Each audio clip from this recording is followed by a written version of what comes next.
paragraph in our report. The first paragraph lists the statements that we have audited, which is the statement of Mount Vernon Academy for the years ended June 30th, 2014 and 2013. The second paragraph describes management's responsibilities for the financial statements, note disclosures, as well as the design, implementation, and maintenance of an internal control structure that prevents, detects, and corrects any potentially material misstatement related to its financial statements in a timely manner. The third paragraph describes the auditor's responsibility, which ultimately is to provide an opinion on the financial statements. The fourth and fifth paragraphs describe the procedures we followed in order to obtain the evidence necessary to provide an opinion on the financial statements. These procedures depend on the auditor's judgment, including the assessment of risks of material misstatement of the financial statements, whether due to fraud or error. An audit also includes evaluating the appropriateness of accounting policies and significant estimates made by management, for example, the allowance for doubtful accounts, fair value, depreciation, etc., as well as the overall presentation of the financial statements themselves. The sixth paragraph is the opinion paragraph. We are pleased to give a clean opinion on these statements for the year ending June 30th, 2014. We believe these statements are fairly presented in all material respects. The seventh paragraph is an emphasis of a matter paragraph that describes the substantial doubt about the organization's ability to continue as a going concern. As described in Note 11, these financial statements were prepared assuming that the organization will continue as a going concern. The organization has suffered recurring losses from operations, and we have also included in Note 11 management's plans in regard to these matters. In addition to the audit report for the year ended June 30th, 2014, management has requested that we also provide you with the results of our audits for the years ended June 30th, 2010 through 13. I have included for your reference a summary of these opinions on the screen behind me. For the year ended June 30th, 2010, 11, and 2013, we are pleased to report that the organization received clean opinions. For the year ended June 30th, 2012, the organization received a qualification for lack of supporting documentation relating to student payroll. It is important to note that for each of these years, we included the emphasis of a matter paragraph, drawing attention to the organization's financial position and the substantial doubt about the organization's ability to continue as a going concern. There is one additional item we would like to point out before I move on to the second half of my presentation. It has come to our attention that questions have been raised as to whether or not actual fraudulent activity was found during the course of our regular auditing procedures. When we plan and conduct an audit, we are required by auditing standards to assess the level of fraud risk that is present at any entity. In doing so, for Mount Vernon Academy, the audit committee requested that we perform additional procedures for areas of higher risk within the financial statements. While conducting the audit, we were able to determine that the risk of fraud was low enough to continue with a routine financial audit. If fraud were found at the entity, we would then be required to withdraw from the audit and begin a fraud audit, which can be a very invasive and expensive process. I can assure you that we were able to determine the risk of fraud was low enough and immaterial enough that we were able to complete the financial audit, which we were initially engaged to perform. In connection with our audits, we also issue a report regarding the the Academy's compliance with North American Division Church policy. Again, I will not read the entire report to you. I'll just highlight the main points of each paragraph. The first paragraph lists the statements that we have audited, the same as those just mentioned for the financial opinion, and refers to the date of our report. The next paragraphs describe instances of policy noncompliance we observed in the course of our audit. Because we are also providing you the results of audits from 2010 through 2013, policy violations noted in these years, as well as 2014, have been included on the screen for your information. North American Division Working Policy E7020 requires that organizations update their service records for all employees. For the year ended June 30th, 2013, this was not done for 1 out of the 7 employees tested. NAD Working Policy E7515 requires organizations to keep records for vacation accrual and vacation time taken by eligible employees. For the years ended June 30th, 2012 and 2010, the organization did not keep records of vacation accrual and vacations taken for its eligible employees. NAD Working Policy E8210 requires sick leave time to be accrued at 2.93 hours for a 76-hour or 2-week pay period. Regular part-time employees shall accrue sick leave time on a prorated basis. For the years ended June 30th, 2012 and 2010, the organization did not keep track of sick leave accruals or sick leave time taken for its eligible employees. NAD Working Policy E8510 and 20 requires the organization to obtain signed statements of acceptance of the conflict of interest policy from designated employees and each board member annually. For the years ended June 30th, 2014, 2013, and 2010, the organization obtained 19 of the 22, 1 of the 22, and 14 of the 20 required statements, respectively. NAD Working Policy S0431 requires the organization to keep management and the controlling committee informed by providing monthly financial statements showing the actual operating results and budgetary provision to date. Management is to receive at least 9 of the 12 monthly financial reports. The controlling committee should receive financial statements at least 4 times per year over reasonably spaced intervals.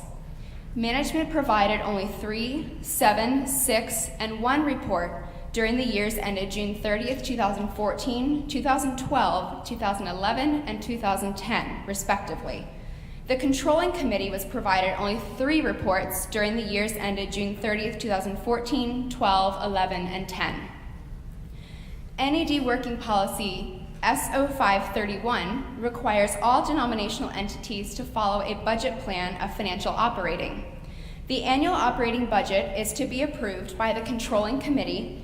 Management did not provide evidence that the organization's controlling committee approved a budget for the year ended June 30th, 2013. NAD Working Policy S0539, and I think there might be a typo on the slide that you're seeing, S0539, not 30, requires an organization closing a financial year having incurred an operating deficit and or decrease to net assets during the year and having less than the recommended working capital to make provision for recovering such loss in the preparation of budgets for the following years. Management did not provide evidence that the organization's budget made provision during the year June 30th, 2014, 2013, and 2012. And last but not least, NAD Working Policy Y08, 05, and 10 provide for a remuneration factor and related remuneration scales that serve as a basis for compensation for all denominational employees throughout the division. Any deviations from the scale are to be approved by the North American Division. During 2011, employees received bonuses for referring students. For the year ended June 30th, 2011, these additional payments to employees totaled $2,000. Management did not provide evidence that the North American Division granted exceptions to these policies. The final paragraph of our report states that no other policy infractions came to our attention during the audit. However, the policy compliance reporting is not the primary purpose of our audit. Because the report on policy compliance is a special report, it is intended only for use within the SDA denomination. The final paragraph describes that fact. This completes my presentation of the audit results for Mount Vernon Academy for the period ending June 30th, 2014. Thank you for your time, and God bless. Thank you, Heather. What I'd like to do right now is, just for a matter of record that we've received the reports, we've received 2 so far. First of all, we received Mount Vernon Academy's report and now the auditor's report. I'd like that we would vote a recognition that we have received those 2 reports. Is there a motion to so? Yes, second, I see as well. Any discussion on that? Formality, but important that we have it. All those in favor, raise your right hand. That is carried. Thank you. At this time, I would like to invite Lyle Letzenberger, our treasurer for the conference, to come forward with his report on the financial status of our conference. Well, it's good to be back in Ohio. I was treasurer here in 1993 to 1996, and then was invited to come back as the interim treasurer this past November. Many times I've heard it asked, well, why doesn't the conference come and help the academy out financially to resolve some of these issues? And I hope as we go through the report this morning that you will better understand where the conference is and why we cannot do that at this time. The first slide is a slide you saw at the last constituency meeting. And this slide basically takes and shows how the tithe that we receive in the Ohio Conference is dispersed. 37% of the tithe we receive goes to the higher organization. It covers retirement, and it covers the money going to the union, the North American Division, and General Conference. And then down here, we have 34% that is used for the pastors within the Ohio Conference. Over here, we have 29% used for other conference purposes. This is 2% for Camp Mohaven, 5% for church ministries, 14% for education, and 8% for administration. This next slide shows how we use the 63% that Ohio Conference retains, how that is spent within the conference. In here, 53.4% is used for the pastoral pastors, 2.7% for Camp Mohaven, 8% for church ministries, 16.5% for education, 13.3% for conference administration, and academies, Mount Vernon and Spring Valley is 6%. Investment income, and this shows what the investment income was in 2006, and you'll notice that it came in around $170,000. This is the interest we received on the money that the conference had invested at that time. That has 2007, it increased a little bit, and then since 2007, you'll notice that it has declined, and in 2013, it has drastically declined. This slide shows where it was where it is as of November 30 in 2014 in comparison to November of 2013. And that was $17,923 last year, and it's $7,909 this year. So you can see our investments have drastically declined over the years. In the next slides will better illustrate why that has happened. The net asset trend, you'll see in 2006, we were close to $5 million in net assets. In 2013, we were about 1.7, 1.8 in that area. So you can see our net assets have decreased, and this is another reason why the investments have decreased as well. How are we doing right now? You'll notice that we had $1,545,000 as at the end of November for 2013, and to date, I'm happy to say our net investment are $1.7 million. So we have had an increase in the first 11 months of 2014, which I can praise the Lord for that blessing. Working capital. Again, we had 160% of the required working capital in 2006, and as we closed 2013, that required working capital has dropped to 52.7%. Again, we've seen that decrease like the Academy has, except ours is on the plus side and theirs is on the minus side. But again, it's going to be a challenge for the conference to build that working capital back to the required 100%. It's not going to happen overnight. It's going to take some time to do that. This slide compares our income with our expenses. You'll notice 2010 is the only year that our income exceeded our expenses. In 2011, our expenses were 108% of the income. 2012, 107% of the income. In 2013 was 108%. So each year, the conference exceeded their income in years 2011 through 2013. How are we doing this year? In 2013, we had a $1,210,000 decrease as of November 30. This year, we have a $4,851 decrease as of November 30. And immediately, the question probably comes to your mind, why has that happened?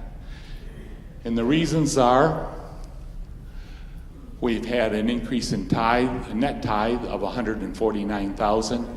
And the reason I'm saying net tithe, that is the amount of tithe we keep within the conference. Vision Ohio, we've received $252,000. And we want to thank each of you for your generosity in giving to Vision Ohio.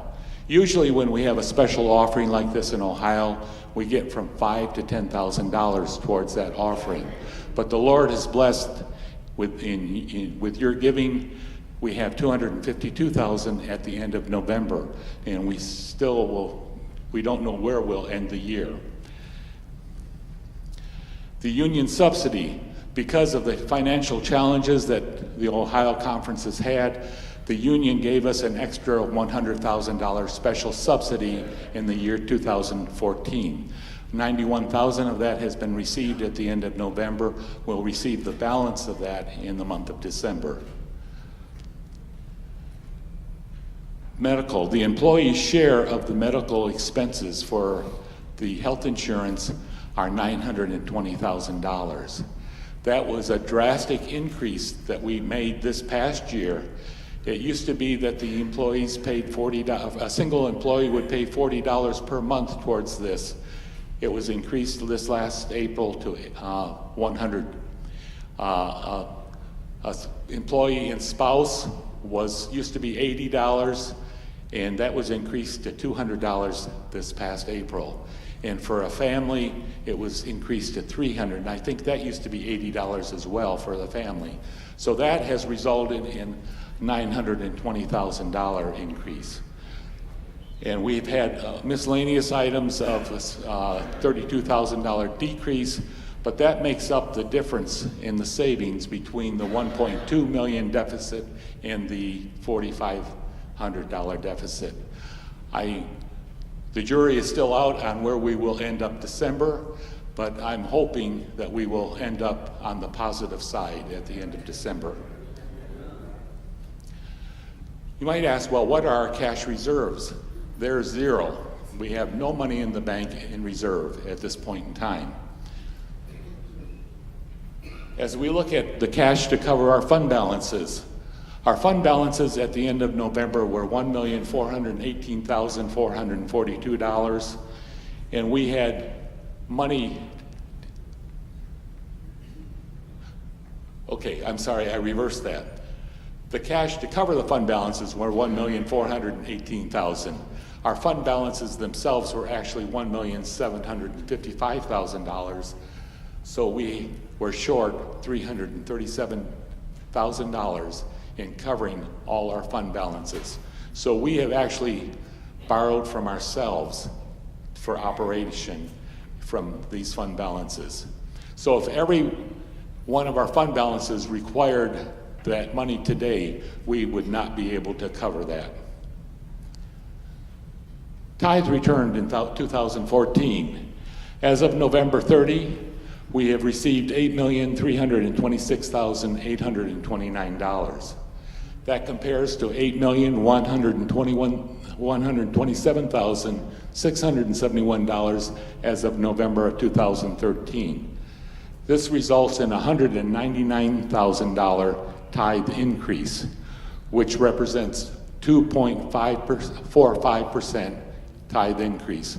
The Lord has truly blessed, and I want to thank each one of you for your paying a faithful tithe this past year, and as a result, we're seeing that increase. Again, we are now receiving our December reports, and we should have them all in hand tomorrow, hopefully, and we'll be able to know where we stand at the end of December. Again, I hope that we will see that 2.45% increase at the end of December. Because if that would happen, we would able to begin turning that picture around and begin improving our working capital and building some of these reserves back. And our last slide refers to Vision Ohio. You can remember we established the goal of $350,000, and we have reached the $252,000 towards that goal. Again, I want to thank each of you for the support that you are giving us, because it's only through the tithe dollars that come in and offerings like Ohio Advance and Vision Ohio that we have the cash that we need to carry on the ministry within the Ohio Conference.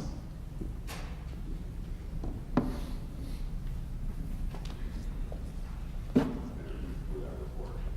as soon as we receive the information at the end of December, when we have that, we'll get that out to you by way of communication. And we're looking for good news. But praise the Lord, we're not out of the woods, but we've sure made it closer to the edge of them in a year's time. I'd like to receive a motion to recognize that we've received this report. And there's a second. Any discussion on that? If not, we'll move to vote. All in favor, please raise your right hands. That is carried. Thank you. At this time, we're going to be having the Blue Ribbon Committee's report, and I'd like to ask one of our executive committee and also our finance committee chair for the conference, Vince Wan, to come up and give that report.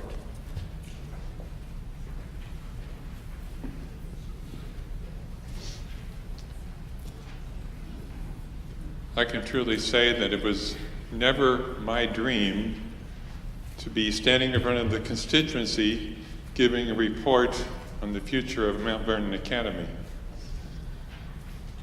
It's with a lot of prayer, a lot of thought, with a lot of sleepless hours during the night that I have been thinking about this. I can also say that there's probably been times that I've dreamed about being a guest speaker and filling a church and having people from the union office here and Celeste Ryan from the visitors, so that dream is fulfilled today. But somehow I don't think you came here to hear me speak. Of course, my topic is Mount Vernon Academy and its future. And I would like to just see by a show of hands everyone who was able to either attend a town hall meeting or watch the online recording. Excellent. It looks like almost all of you. I appreciate that. You will be seeing some of the same slides today, and I feel that a review is always good. Some of us have been living this for a number of months. Some of you, having heard it just one time, it's good to hear it again.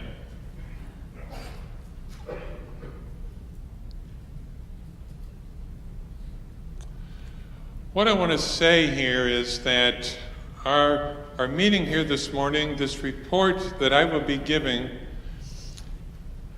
it's really not about discontinuing secondary education in the Ohio Conference.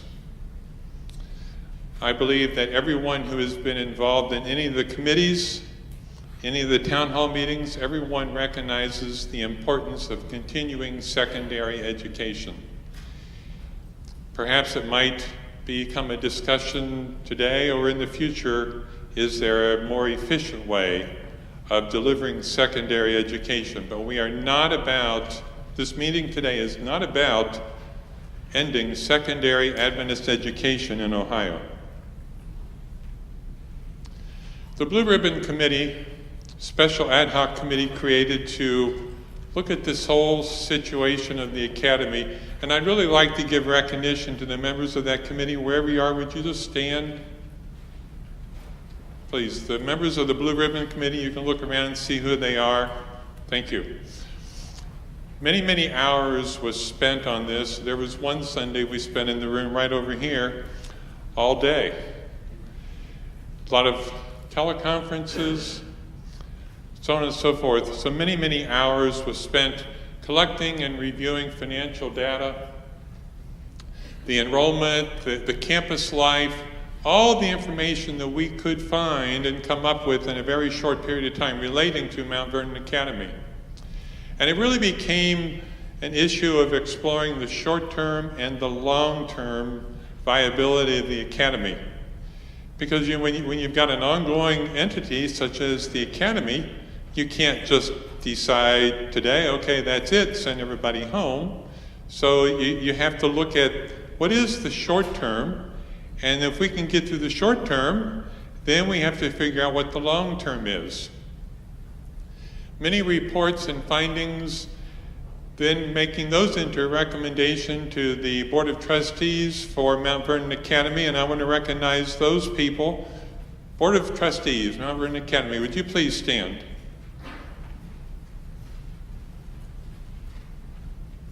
Thank you.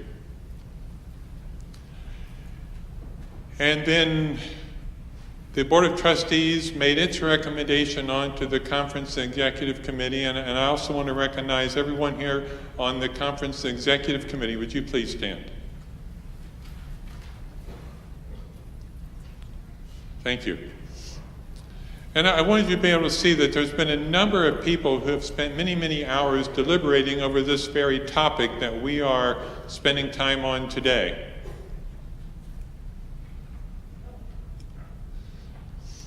In the data collection process, there were individual interviews. Ham Canosa spent quite a bit of time on the academy, at the academy, meeting with staff. There were online surveys with the pastors and staff. There was a parent satisfaction and referral survey. There were opportunities to write into the Ohio Conference via the website and the online suggestions and comments. Of course, we spent many hours poring over financial reports, auditing reports, and the enrollment trends. Jerry Chase was excellent in providing lots of information for us with regards to enrollment trends, and you've seen some of those in the town hall meetings. In the faculty interviews, there were three main questions that were asked: identifying the root causes of the current crisis at the academy, identifying immediate steps and as the path forward. Lots of very valuable insight given to us by the staff, and it's much appreciated to understand their concerns and their feelings. The surveys done via online with the pastors and staff, again, identifying what really happened to cause the current situation, what steps are seen to create a viable future, and what can be done in the short term to restore the academy's appeal to members around Ohio. I'm not going to go through all these numbers. Since you were at the town hall meetings, you saw some of the different percentages, some of the questions we asked with regards to relocating the campus. Do you have any children under the age of 18? And feelings about closing the academy at the end of the year, the end of that semester, or keeping the academy open. And I think most of these answers were reflective of the current situation at the academy. How likely is it that you would recommend the academy to a friend? Again, based upon its current situation, it was not favorable, but I believe that if there is a turnaround in the academy, I think that we would find that there would be great interest again in recommending the academy. So the role of the Blue Ribbon Committee then began to as we looked at all this data, begin to connect all the dots. And there definitely was a lot of similarities as we listened to input from the staff, listened to pastors, and different ones that have offered comments. We identified 6 main areas of challenge for the Academy. Spiritual concerns was right there at the top of the list. Campus life, enrollment, academics, leadership and staff, and the financial, the operating capital reserves, and infrastructure. Just looking at each of these, the spiritual concern, MVA's current relationship with the Hill Church. And as we learn more about that, I know there's been some steps to repair that. MVA is in need of a full-time chaplain. MVA should be intentional with the spiritual opportunities for the international students. And that's certainly, having international students on the campus certainly changes the overall dynamics. Campus life, redefining its mission and vision in order to determine its true purpose. Clearly defined and wholly embraced sets of values, goals, and objectives. Administrative and instructional core needing to be reset, and a campus within a campus environment. And again, because of the unique situation brought about by having international students. Enrollment. Looking at statistical considerations in enrollment in general, you will see there the first bullet point. Overall, grades 9 through 12, the enrollment across North American Division is showing a significant decline over the last 10 to 15 years. So it's not just a problem we are experiencing here in Mount Vernon. This is a systemic issue within North American Division. And not only within the Adventist denomination, but private education enrollment is also trending downwards. And you can see from this slide, you remember this from town hall meetings, it's really interesting to note that 26% of Adventist homes in North American Division have school-age children. The average age of Adventist in North America is 57, and as I look out over the group here today, I can verify that.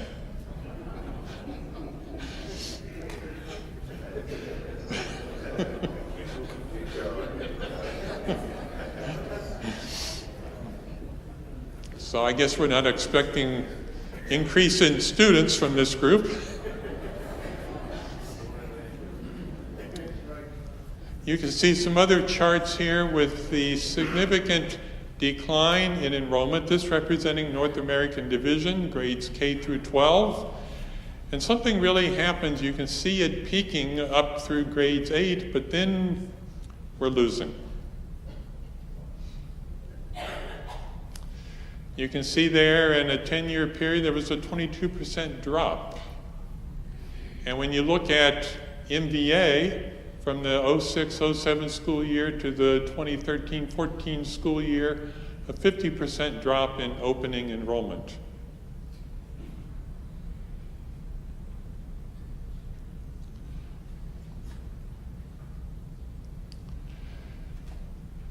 If MVA is going to be an ongoing entity in our conference, there needs to be more intentional efforts with enrollment.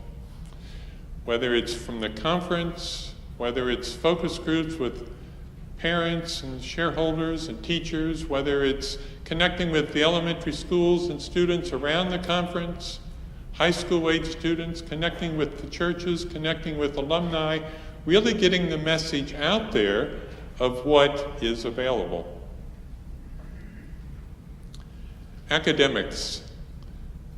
Reinvigorate the academic offerings to take students beyond their respective learning points. Find ways to significantly cut the percentage of students on the DFI list, and we've talked a little more about that in town hall meetings. But even more important is to explore different modes of delivery.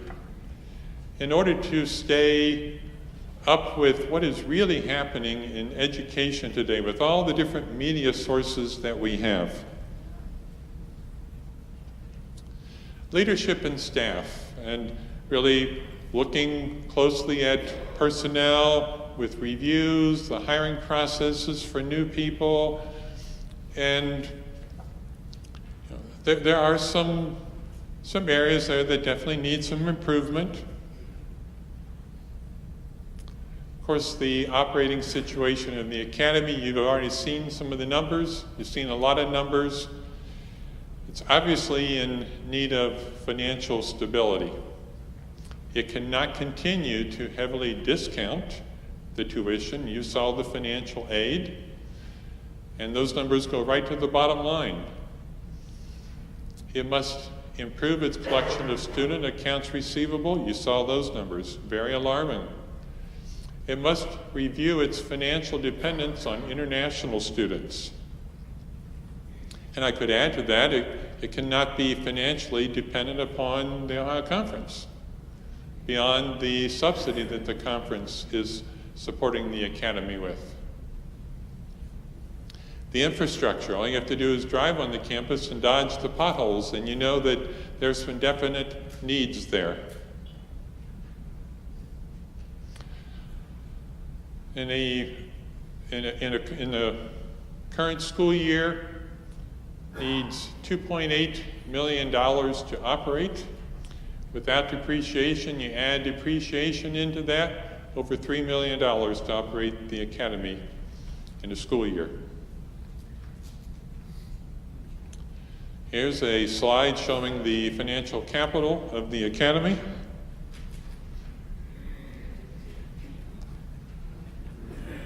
One by one, I hear you getting it. But perhaps the most important question, and that is, what is our mission? And I have to tell you that as I posed this question after the Blue Ribbon Committee met, as I posed this question to the Board of Trustees, I really tried to get a conversation going, get a discussion going, and it was disturbingly quiet in the room. And I posed the same question to the executive committee. And again, very disturbingly quiet. What is the mission of Mount Vernon Academy? Is it Adventist education for our kids, for Ohio, for other conferences? Or are we just trying to keep the academy open? And I'm hoping that when we do have time for some dialogue here today, that perhaps this will actually come up. What is the mission of Mount Vernon Academy? What do we want the mission of the academy to be? Here's a quick slide showing the current demographics. This may have changed a bit from when I got these numbers, but if you look at the total enrollment of 85, you can see at the top line there, 36 of those students are from the Ohio Conference.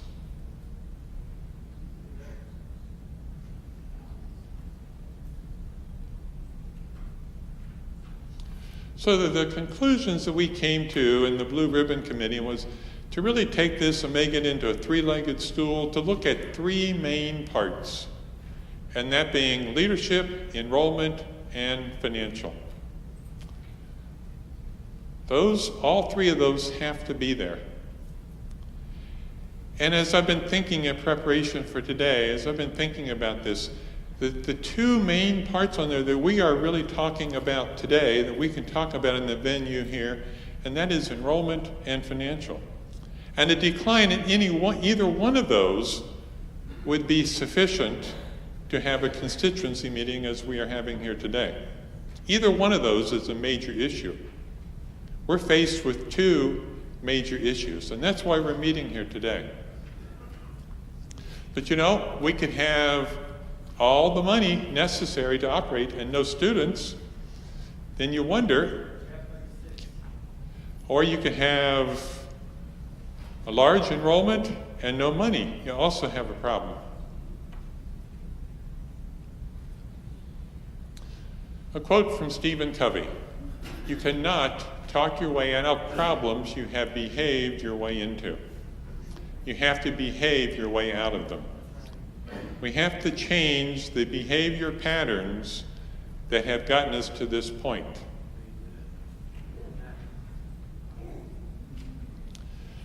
So we broke our recommendations down into two parts: what not to do and what to do. As far as what not to do, it's no longer business as usual, because doing nothing is really not an option. The Blue Ribbon Committee does not feel that it would be appropriate to sell assets, to sell land, to fund operating. To fund capital improvements is something totally different, but to fund current operating does not solve the problem. Blue Ribbon Committee does not feel that not addressing Adventist secondary education is appropriate either. We must address secondary Adventist education for Ohio. That is a must.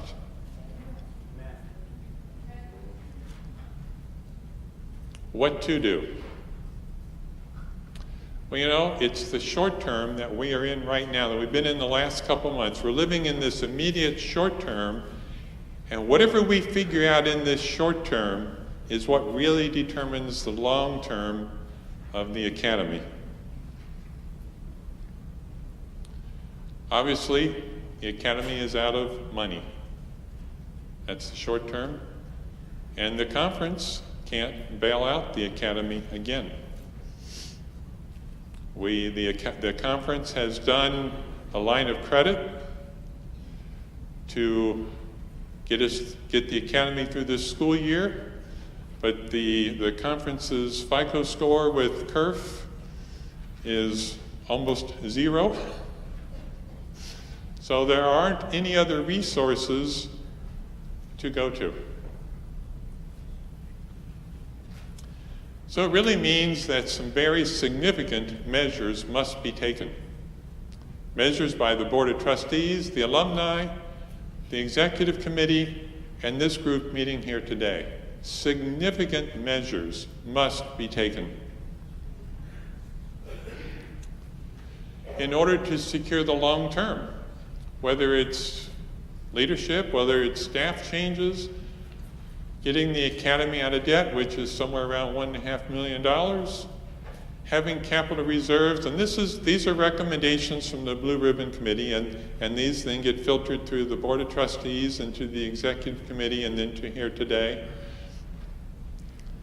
The Blue Ribbon Committee felt having capital reserves of $3 million by June 1, with plans and pledges for infrastructure, and having some definite plans in place within 30 to 45 days after the meeting of today.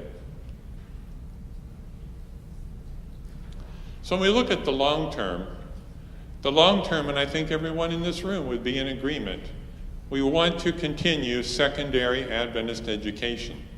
What does that look like? That's what we have to determine. Does that continue on the campus of Mount Vernon Academy?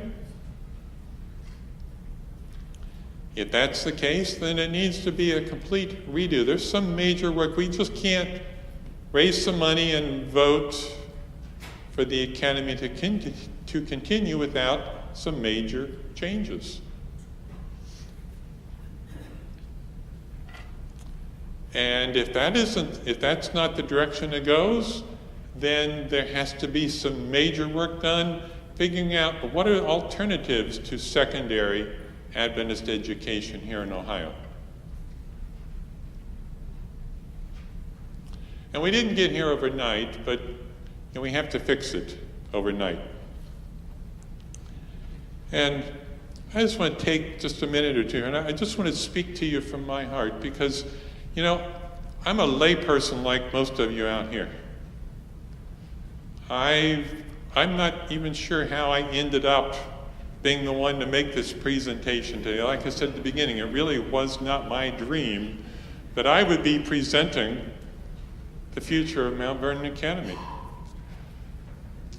But, and I can almost feel what you're going through as you hear the reports, as you hear the numbers. It's like, Why? How did this happen? How did we get to this point? And you must feel a lack of trust in your leadership. And over the last 4 years, having been on the Academy Board and the Academy Finance Committee, you know, when this whole financial issue came to light to the Conference Finance Committee, which I chair, when it came to us in September, I was just speechless. I was dumbfounded as what happened. And I sat there, and since I've sat in retrospect, I was on that board. I was on that finance committee for the Academy. This happened under my watch. And it's very, very troubling to me, and I'm sure it must be very, very troubling to you. And you know, we place a lot of trust, I place a lot of trust in the leadership, the reports that are given to us at those meetings. And unfortunately, the reports given to us were not what was actually happening. And the question would be asked, well, why don't you know about it? Well, you know, these committees are oversight committees. We place a lot of trust in employees and staff to do what is right. We can't be there micromanaging. If we're going to go there and do the micromanaging, we might as well just take over the job. I just find this last school year to be very disturbing, what took place, and that the reports we were given were different than what we actually ended up as. And I feel for every one of you as you sit here and as you are contemplating what is being put in front of you. How did this happen?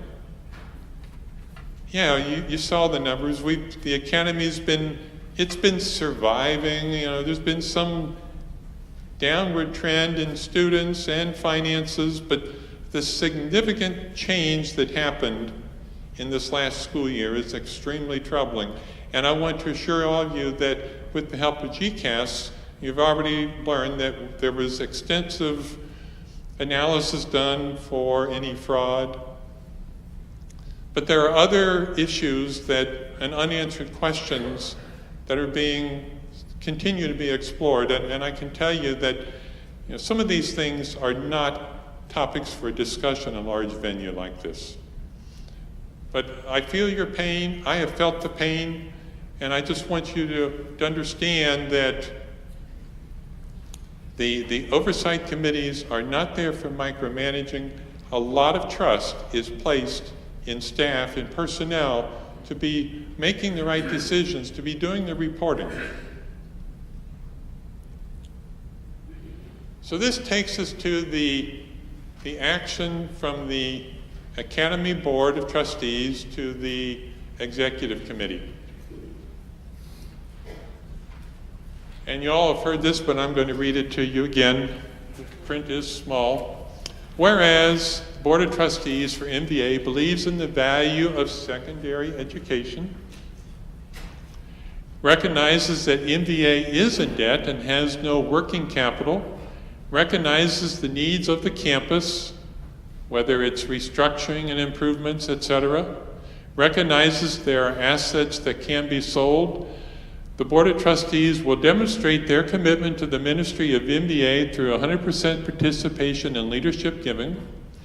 And to assure the long-term operation of MVA, the Board of Trustees recommends the following. For the short term, raise $1.5 million by February 15, have 6 months or approximately $1.5 million of working capital in place by April 1 of 2015, explore the sale of assets, and the Board of Trustees will select a committee to write a new vision statement and action plans for the long term that addresses the challenges identified by the Blue Ribbon Committee, i.e. spiritual climate, campus life, leadership and staff, and academics.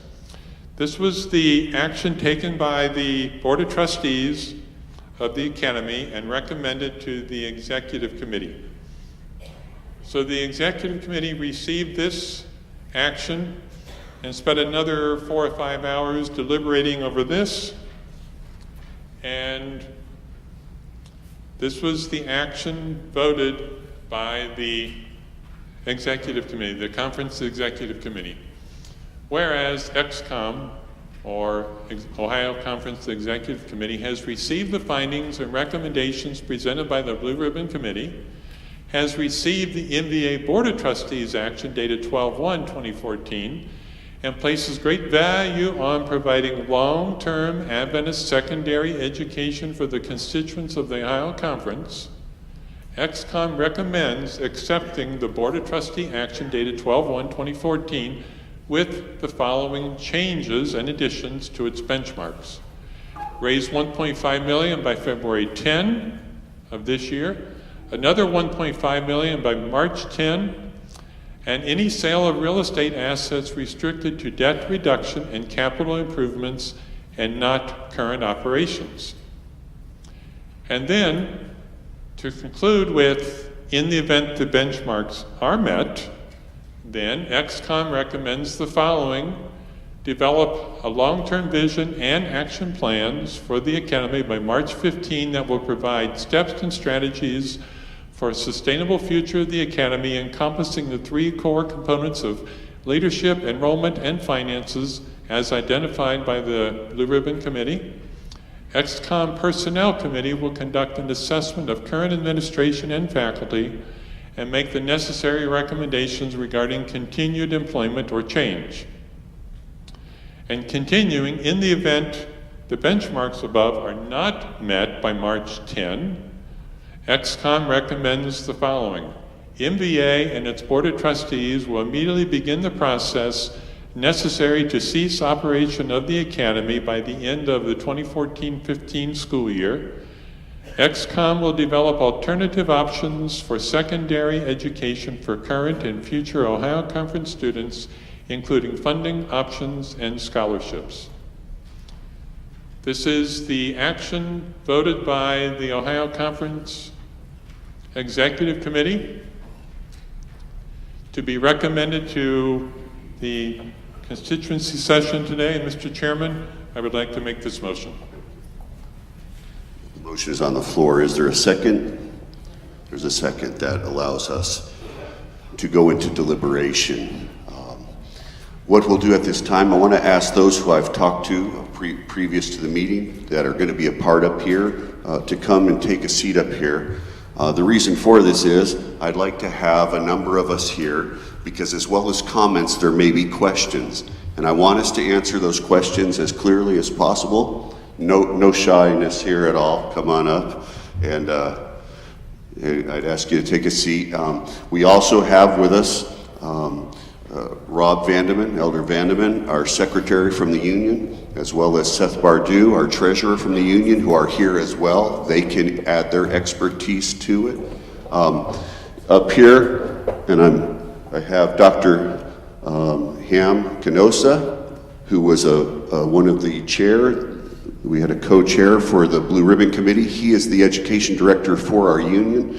We have Vince, who you've heard, our treasurer Lyle, and we have our auditor, and I'm asking, Dan is coming up, our principal, and I think that will do it. Elder Wagley was not able to be with us today. He has been in contact with me, even though he's had a very delicate medical procedure. He texted me from ICU the other night, and he says that we are in his prayers, but obviously he couldn't be with us at this time. Now, my parliamentarian, would you give directions again as to how we will go about from which side and so on? First of all, we do have a 2-minute rule, which we are going to try to enforce with minimal play in the joints. And I believe you asked that questions be in written format, Mr. Chairman. So if there are questions, they should be written. Who is collecting the written questions? I'm not clear on that. But having gotten through that, the proponents, if you would come to the microphone here, if you are supportive of the motion, if you're anti the motion, if you would come here. The rules do require that you state your name and your constituent church, the church you represent, And the 2-minute time limit will not begin to run until you have done that. So that doesn't take away from your time. And I'm not sure on the written questions versus oral questions. Thank you. I'm going to move this down a few steps so that we'll be able to see the panel as well. And at this time, I invite you forward if you'd like to ask a question or make a comment.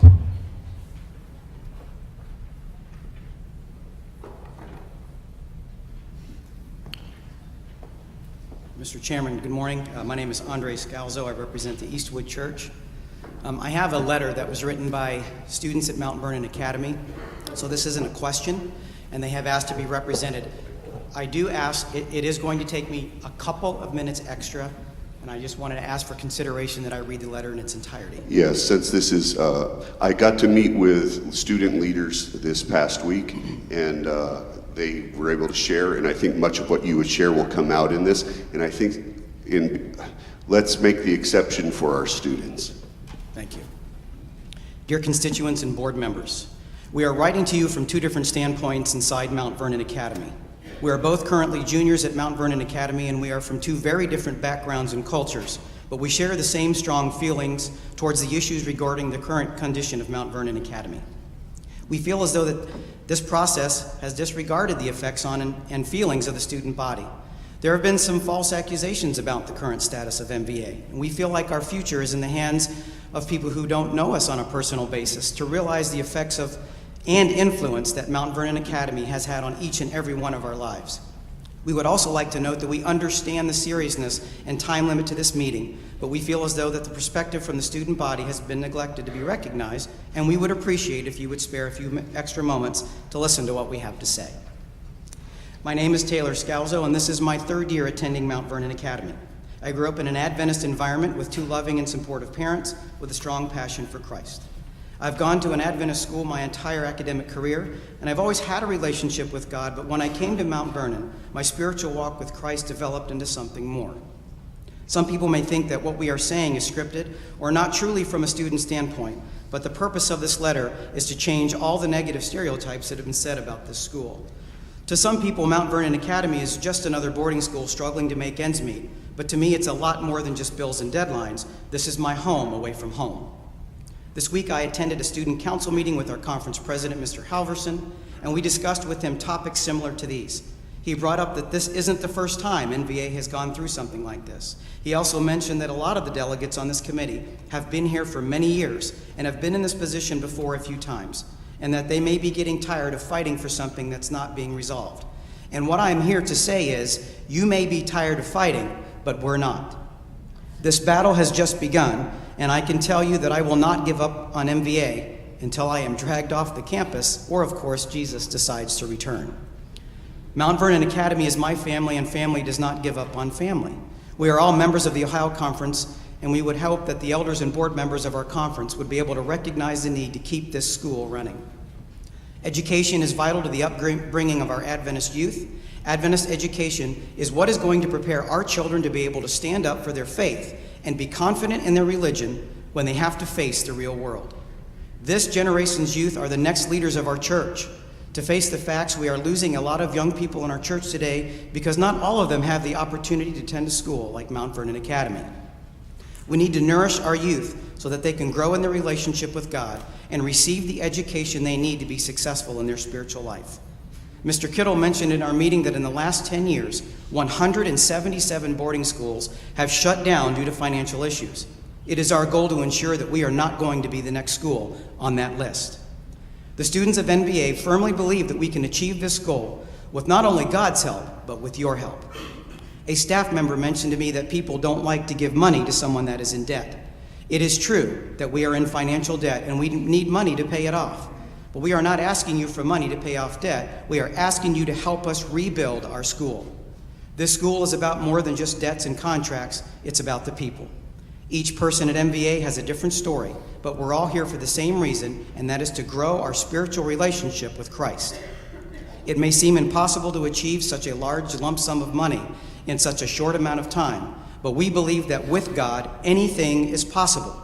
Please don't give up on us.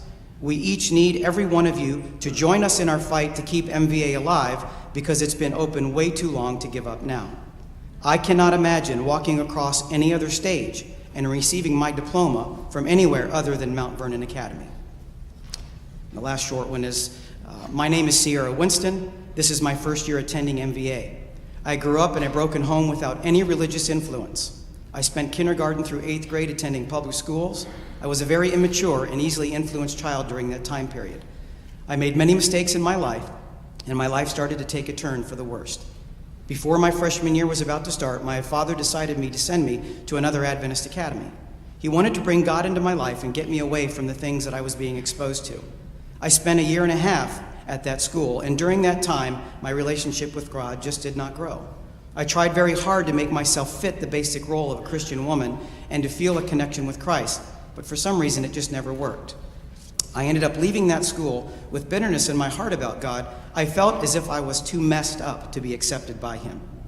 After leaving that school halfway through the semester, I returned to public school and also returned back to my old ways.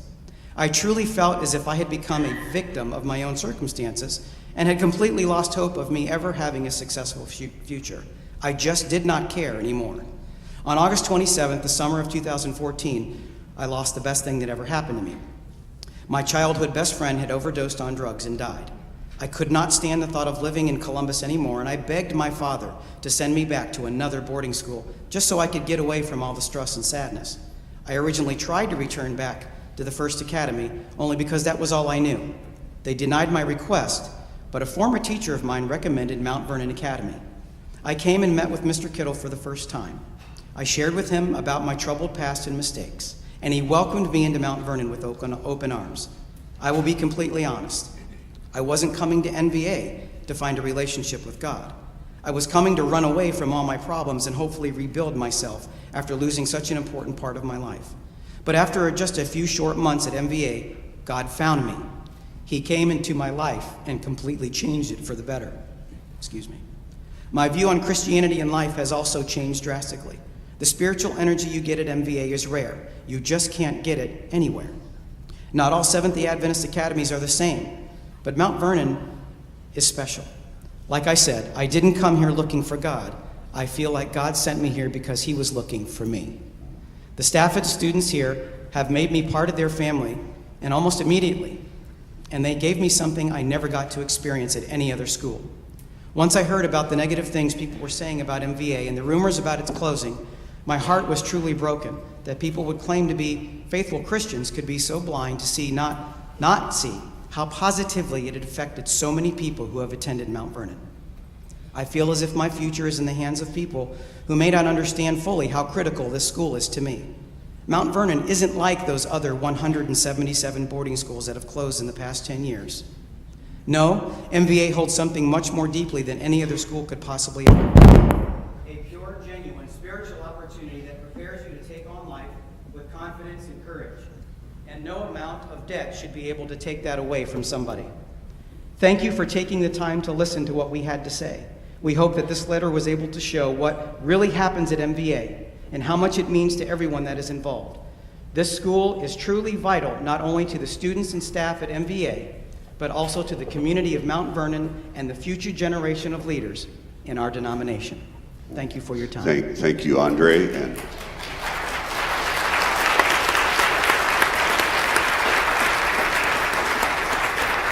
I think you understand why I wanted to allow more time so that you could hear from the students. I would remind the rest that I was willing to hear a longer-term talk from them because they're not able to be here today other than that and present yourself. But let's remember, for the rest of us, there will be 2 minutes. And I believe it will be on the screen. That will help you to know where you're at. I would let you know that I know that's a frustrating sometimes and a hard thing to do.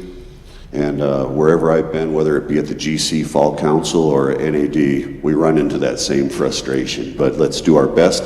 And I thank you for coming forward in your sharing.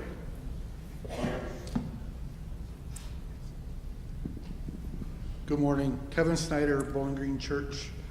Question isn't so much to do with Mount Vernon as it is to do with the process.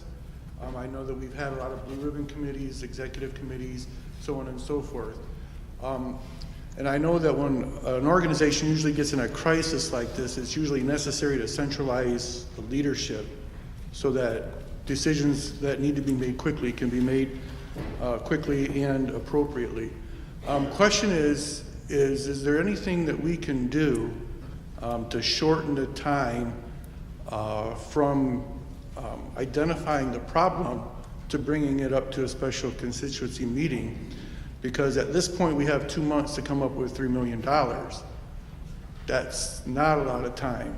If we had more time, we have more options, we have more things available to do so that we can save Mount Vernon, and I believe that we really need to save Mount Vernon. So that's my question is there anything that we can do in the future, if anything like this happens, that we can shorten this amount of time so that we have more options available? And I'll just go back. I think it would probably be difficult, and the reason I say that is there's some requirements we have as far as time, having it in the visitor twice, you ran into that, trying to be able to have some to actually look and find out the numbers in detail, that took place, and then, so the bottom line is, for a constituency to be called, there's a requirement on us to run them in our union magazine and such. So even there, you have a 2-month period, and then the attempt to have at least some town halls. But I agree with you; it's very challenging, and I'm sure we'll probably discuss some more of the reasons as to why it's been so quick in other respects. I'm Raf Uzunian from Worthington right here. Brother Chairman, thank you for the Subway gift cards. This is one of my favorites. They bake the bread right on the premises, and you can see it behind your server in the warming cabinets, and you get to choose from a variety.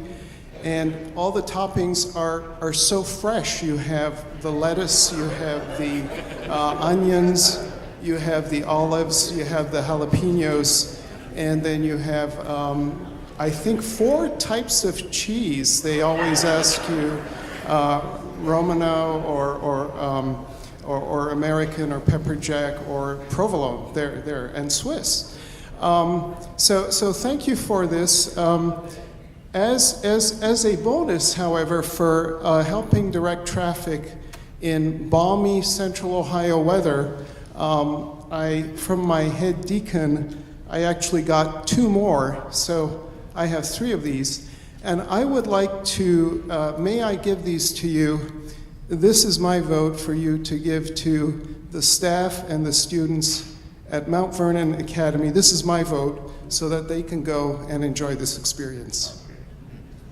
We'll see that they get that. But I think you've probably made others hungry out in the audience. With that, you could do commercials for Subway. Yes. Mr. Chairman, brothers and sisters. My name is Nick Hojda. I'm from Brooklyn, Ohio. And I have 2 kids that pretty soon will need a second, whatever you call it, I'm sorry. But I'll tell my concerns about, talking with people. I heard many stories of people telling me I had sent them to Adventist school and now they are in the world. And the thing that bothers me the more is I did lots of research, Ellen G. White and her advice about how we should run school, and I think that's the key for success. And I'm afraid I don't see that happening in our schools. So my question is, do we want to repent and change and follow Ellen G. White's advice? And I like to suggest maybe we can look back when her advice was followed. And I'll say that we can look into Madison School when Madison School was an independent school run by Sutherland at the beginning of 1900, and how that school was tuition free and following Ellen G. White, and it had very good success. And the people were not worried about tuition because they had to pay only a few dollars registration and there was no tuition. And I would just like to see the people that are in the position to make decision if they look into that and maybe follow the advice that God gave us. And I think God will bless us when we obey. Thank you.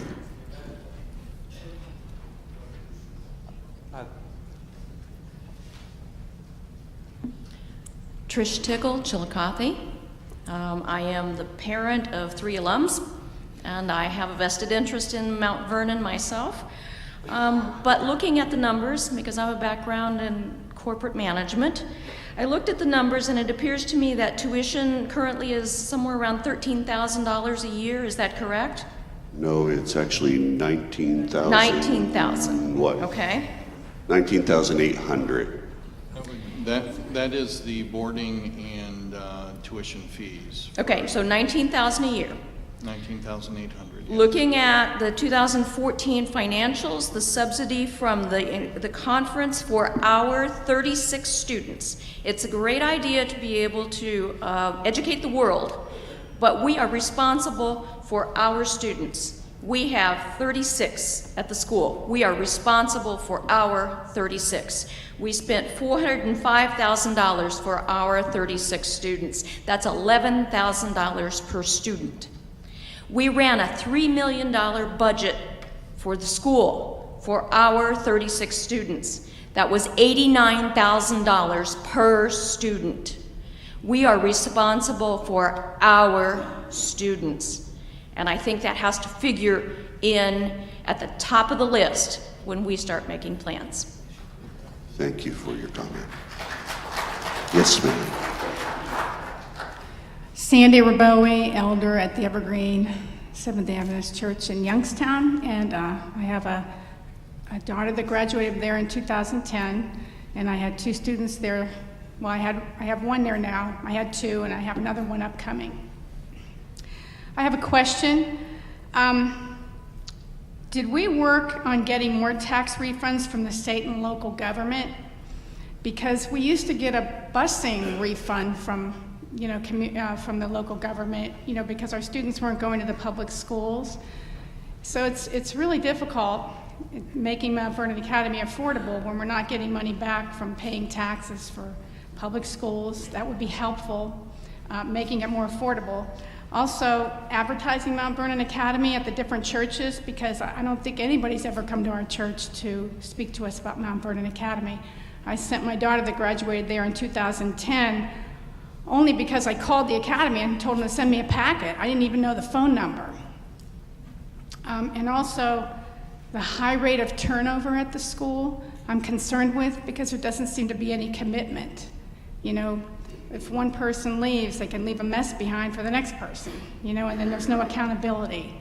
So the high turnover rate of the staff was a very big concern of mine. Probably the quickest turnover, unfortunately, for us at the academy has been, I've been told, we've had business managers and we've had 5 and 6, a little over 6 years, which that continuity, that truly has hurt us. As far as government monies, Dan, do you have any thing you can share as far as that? We are a charter school with the state of Ohio, and there are administrative reimbursements. And based on the number of students that attend from the state of Ohio, so that is also inclusive of students that are from the Allegheny West. And in this time span of data that was presented, 70% of the students that attended were from the state of Ohio. And you've heard the differences in regards to how many are from the Ohio Conference. So there are reimbursements for that, and that does also affect some local city dollars, which allow us to purchase technology or non-consumable student goods, things like textbooks, which have been a significant help to our budget. Thank you. Yes, ma'am. My name is Christiane Marshall. I'm in Marietta Church. And I have so much to say, I don't know how to put it in 2 minutes, so I'm trying to say the most important thing on my heart. And that's, I have 4 biological children who I wasn't able to put all of them through academy The only one I was able to put through Academy is is the only one that's in the church.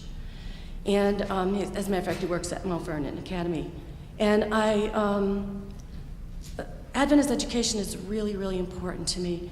And not just for my kids, they're all grown up, but for all of our kids in the church. And I didn't really know where to stand because I'm for keeping Mount Vernon Academy open. I'm for secondary education in the conference. I'm for more elementary schools. I'm for, finding new ways of making it work. And I do have some ideas I gave Dan. I apologize. I didn't realize I could have made suggestions early on. I thought I had to wait till today. And just realized that last night, so I'm so sorry. And I really appreciate all the hard work everybody did gathering data. And I just want to say that the data is important, and it's important to count the cost, but it's also important for us to understand that there is data that we cannot gather. And that is the data that if we make some changes now, what will the numbers be? And so I think that it's important for us to think about that. Can we make some changes that will make a really, really big difference in the direction of the school? And I'm not just talking about getting money, I'm talking about some things that are sustainable. And I also want to make the point that if we just look for the money without putting together some kind of new vision first, instead of doing the vision after, we may not be able to get the money. There may be people who will give the money if we have a good vision. So thank you. Time is expiring. Yeah. Part of the reason for the deadlines, and others might be able to speak to this, have to do with how our schools are run. By a certain date, you sign contracts for the next year. That's been part of this pinch. And I'm sure, maybe, Ham, would you share? Sure. Oh, maybe there's more. I think that the code, is this on, by the way? Can you hear me? Can I speak in my Italian voice? No, use these. Okay. Pardon me if I also use body language. That kind of goes with the territory. But I will say that that there are some restrictions with respect to what code requirements led the BRC and the executive committee to make the decision with respect to these time elements. Contracts have to be in place by April 1, otherwise they automatically renew.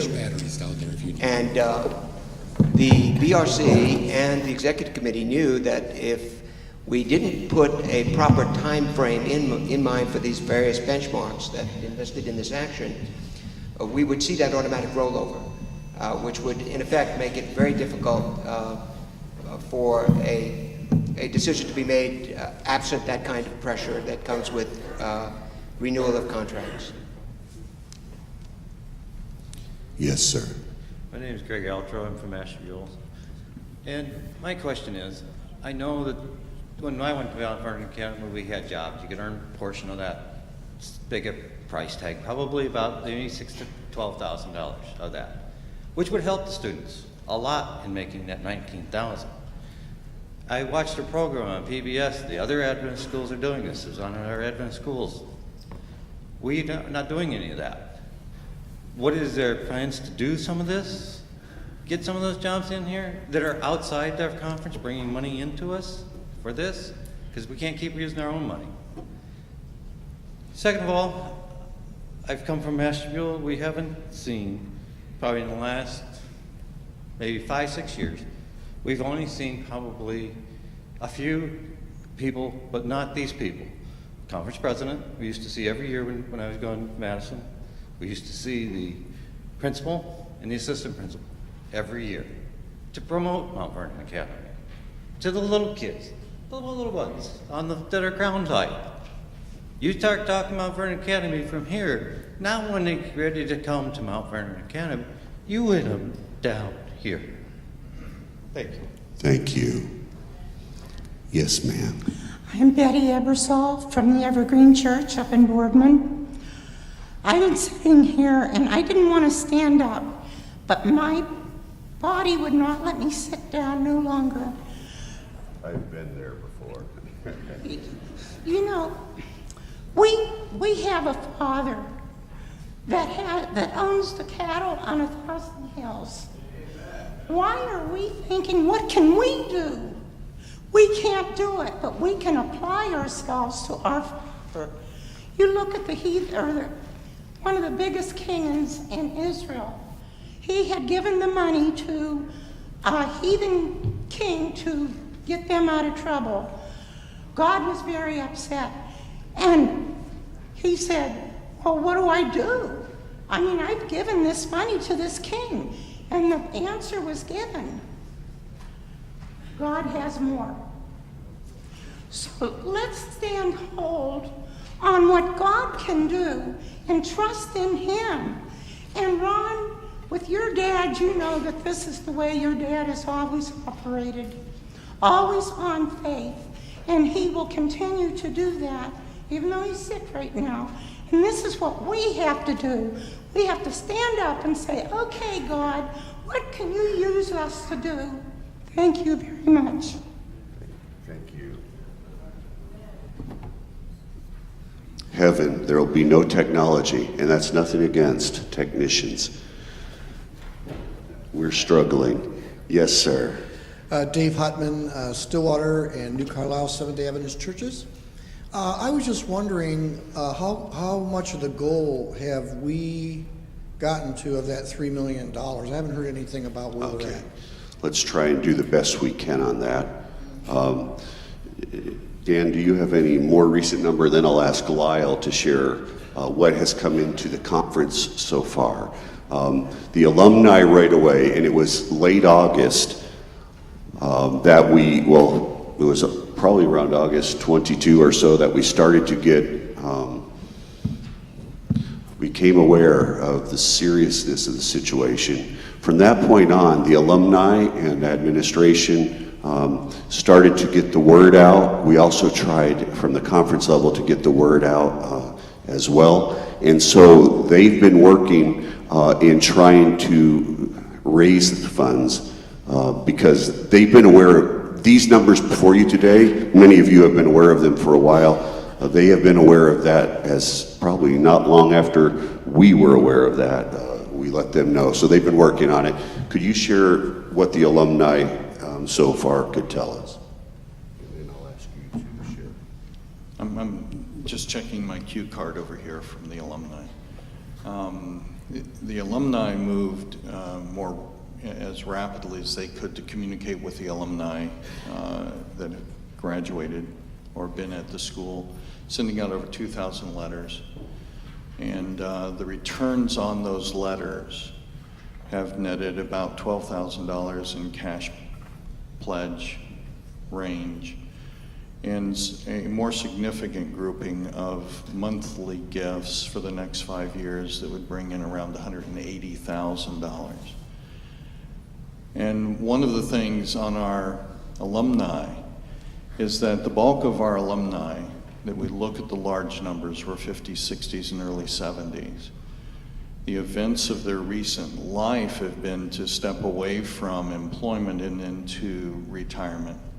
So we have great sustainability on individual small gifts over time, but to expect a large gift from that grouping of people is less likely. I kind of, people ask me about donor base at the school. The perspective that I use is Cayman Brac and the Cayman Islands. You can walk a mile out into the ocean. Your next step, you drop a mile deep. It's a great diving location. People like that wall. You can walk a mile out into our donor base in the small gifts arena. To go this deep, there's only 3 donors in our donor base, and one of them has passed away, that have exhibited the type of gifting capacity that we're looking for right now. Before you share, I would share this, and I'll look to my cue cards over there as well.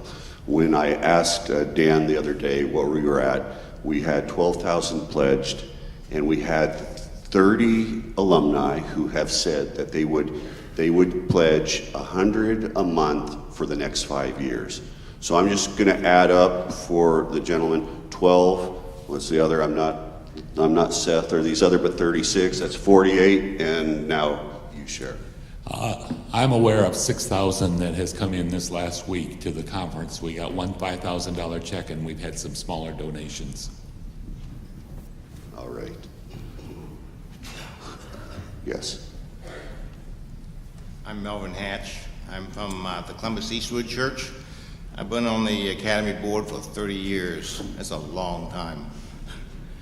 Anyway, you know, we could solve all the money problems and they would go away if you sold half of your property. And they said, oh, no, we don't want to sell half of our property, don't want to sell any of our assets. But our assets have changed, our needs for assets have changed. We no longer run a farm anymore, and the income producing entities that we have started aren't working anymore. They're just not working. And you know, we went and fixed up the old laundry building so that we could have income from that. Put a radio, we allowed a radio tower to be built there, but you know, those people moved out because we couldn't maintain them, and it's kind of sad. You know, might lose $15,000 because you can't do $5,000 worth of work. But that doesn't solve. You know, like I say, we can sell it and pay the bill off, and we start fresh new. But that doesn't solve the long-term problem. We are unlikely, and I said to begin with, it's very unlikely he's going to raise $1.5 million by February 1st, and another $1.5 million by June, or whatever that is. It's just, you know, I was involved heavily in the renovations of Mount Vernon, and listen, it was about 3 of us that paid for that. There was a few small, but there was about 3 of us paid a lot of money to do that. But, you know, and the opposite, and of course, I come up here and I come to this side, I'm not sure which microphone, if I should go back and forth or what, but... Whichever one's working at the moment. But you are running out of time. I am out of time. You can wrap it up in 5-10 seconds. Okay. I could spend the rest of the afternoon telling you about Mount Vernon Academy. But we could open, the other side of the coin is, hey, we could open several day schools, and you could fund that with subsidies. You're giving to the conference right now. The conference is giving $300,000 a year. 405 or Okay. 407. That makes it better, but if you just said $350,000, that'd be $10,000 per student. If it's just that, of course, if you could double the enrollment, it'd be $5,000. But you could increase that a lot by selling the assets that we have up there and then creating an endowment and providing more. But Mel, I'm not doing my job now. I'm supposed to say the time's up. In a kernel, what's the last thought? you know, you could fund the kids that way, but the problem of it is you'd have a bunch of small schools, 10 or 12, and for grades 9, 10, 11, and 12, you couldn't provide the proper education for those students doing it that way. I'll try to stop. I'm sad to say that my last church was College U Church, so I went to the Kansas-Nebraska conference. Not sad about that, but they had to close their schools. It was painful, one at a time. The interesting thing, and this is not to sway anyone's conscience, but you heard it said earlier, whatever is voted here, I want you to know that we have to keep working and figuring out what we do, because we're not going to just say, oh, you know, if we can't go on with Mount Vernon, it's not going to be like, well, that's for secondary education. The reality is in Kansas, Nebraska, more of our students yearly are going to an academy now than were because they could afford it. Now, I'm not saying that's the answer. What I'm saying is, no matter what we do, we cannot turn our backs on those of academy age. We will have to continue to work, even if this group votes this, to see that they are and their needs are met. So That's just an experience I wish I hadn't had, but I was there. I did see that take place. And anyway, that's something that's part of the discussion I know has been on some of these committees. Yes, sir. Hi, my name's Mark Sorokas, and I'm from Akron. I just had a question about, the hard numbers, because you're asking for, hoping that we get like $3 million by what date? February 10, and then February 10, March 10. March 10. And is that hard money or is that pledge money? Because Hard money. Because you're talking pledges over 5 years, that Yes. doesn't really Yes. help us. I mean, I've heard that. Yeah. The other thing is, you present these actions. Now, I'm standing on this side because you said this side was the side for people who would be reticent to vote for the actions of the executive committee. What is the plan if this group here decides to say, hey, we don't really go along with what the executive committee has said here, and we're not going to vote for this? Have you guys have a backup contingency plan for that? Or have you just assumed that the people here are going to vote for what you want? Well, this group, this family, will have to decide how to pay for a year. Right now, we're running on a $700,000 line of credit, but we don't have anything at the conference. The academy and the conference at the same time are in this boat. So there's the question then, do we vote to take out loans that we may not be able to take out? I hear there are rules for even our union's monies. Maybe I should let a treasurer, but there's not. Right now, the discussion is brought before, here's the situation, here are the numbers, and we've got to figure out what we're going to do. At this point in time, we have no other sources to borrow money from. The revolving fund has basically told us, we've given you this line of credit, but there's no more.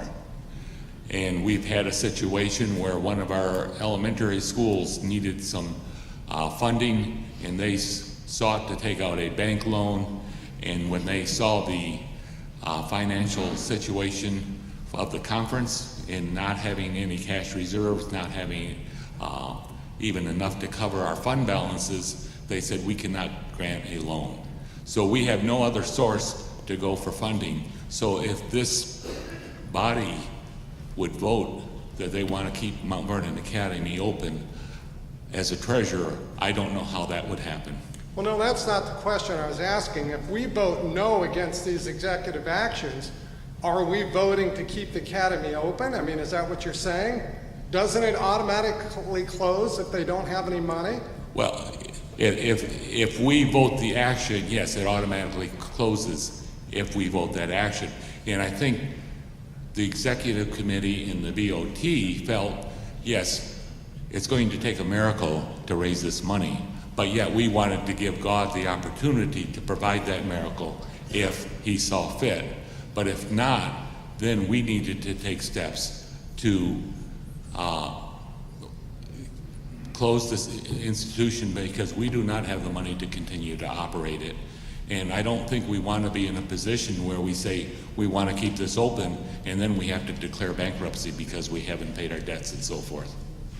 Well, my only other question would be is, according to what you've laid out here, it would take a miracle to get $3 million. Well, I hope we have better oversight over the potential $3 million that we would get than what we've had up to now. That's my concern. I would have a hard time voting right now to give oversight to the people, no offense taken, who have not really done due diligence. You know, the auditor said here that we had no fraud, but we certainly had behavior that was less than Christian in the dealing of God's tithe money to this conference and to that academy. That does upset me. Thank you. Thank you. Yes, sir. I'm Steve Haller from Clifton Avenue in Cincinnati. Having sat in front of the bank that said no, I can attest to that. But kind of wanted to go along with what the gentleman was asking, and I'm over here on the positive side, I guess, but I guess the key question is what really are we voting for? The way I see it is we're putting something in place that says if we vote in the affirmative, we're putting structure in place. We're saying we're getting this money or we're closing the school. What I see as a risk of the negative is there's unknowns, that there's no other option. There's, okay, we know we don't have the money, we know we'll borrow the money. So at least in the affirmative, we're saying unless we meet these benchmarks, here's our game plan. If we meet these benchmarks, we still have another whole series of things we're gonna have to execute.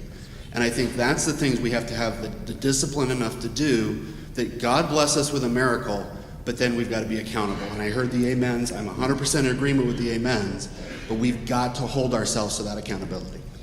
What needs to happen after today, and what will happen no matter what the vote is we will have to put together a group to be working on either eventuality and what would take place and how you'll move forward. That's as I see it, because the end of the school year will be upon us quickly.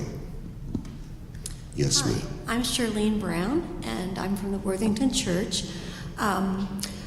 Crisis is an opportunity, and I really feel like Adventist education can improve from this.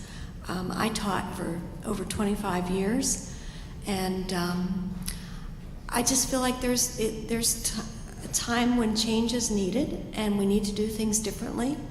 We refer back to Ellen White, and my impression of her is that she was a very progressive person and was, I think that she would be happy to know that we are doing things differently and advancing and changing. And I think there's an opportunity for that. And I think that the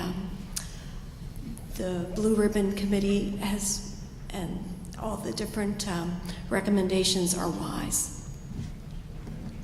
Thank you. Yes, ma'am. My name is Lisa Muller. I'm representing the Kettering Church. Additionally, I'm the English chair and secondary English teacher at Spring Valley Academy. We've heard a lot of numbers today, and I'd like to offer a slightly different set of numbers. Since 2006, La Sierra University has been conducting a study called Cognitive Genesis, looking at Adventist education in general and how we perform based on other public and private schools. The results of this are very positive for Adventist education. They say that not only do we outperform other schools by percentile ranking in standardized tests, but we also outperform what we are expected to perform. So as we look at students and how they can perform, we're outdoing that even as Adventists. And also, as they go up in grade, the gap becomes even wider. In the secondary system, and the numbers I'm getting are coming from the Cognitive Genesis website. I did not, as an English teacher, do any calculations whatsoever, so they're reliable. But looking at grade 3, there's a 6 percentile difference. Grade 11, there's an 11 percentile difference in how students are doing in our Adventist schools. And I find that very significant. So I'd like to advocate most of all for Adventist education today. And I would like to say as well that as we look at an aging church, I can see no better way to be spending our time, money, and our last and best effort than on our youth. Thank you. Thank you.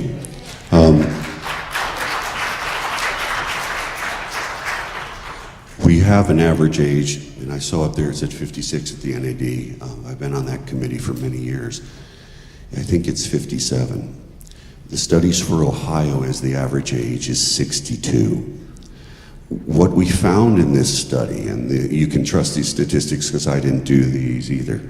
Our English teacher could write a good preamble and I could preach on them. What we found was, and this surprised me at the NAD level, we actually have about the same percentage of our students in our homes going to our schools. That's about 30%. The huge difference is that when I was in academy, 68% of our families had school-age children, and now the number is 26? 26%. 26%. We didn't spend as much time as we did in committee on Ohio, our schools, and the numbers.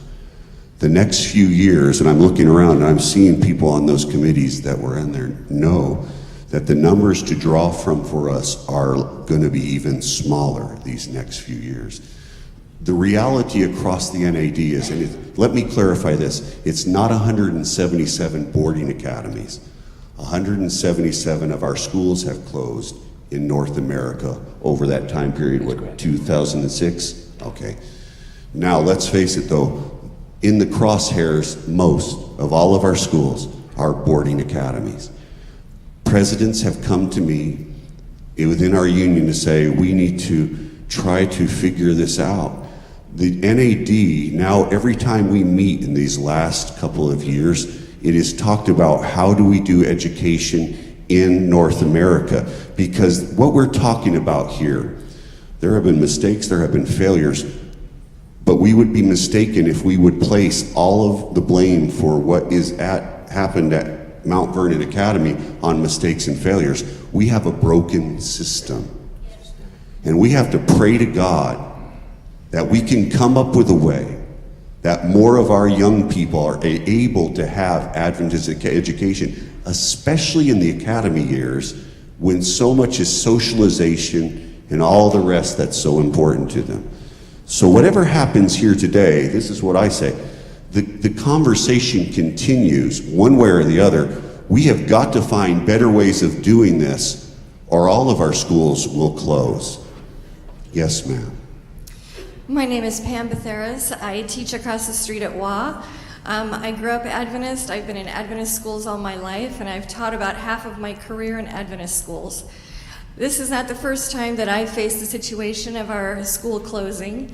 And I would just like to say that we've heard a lot of times about the cattle on 1,000 hills, but we are the owner of the cattle, and unless we are willing to put our money where our mouth is, then we have to be responsible for helping to raise that money.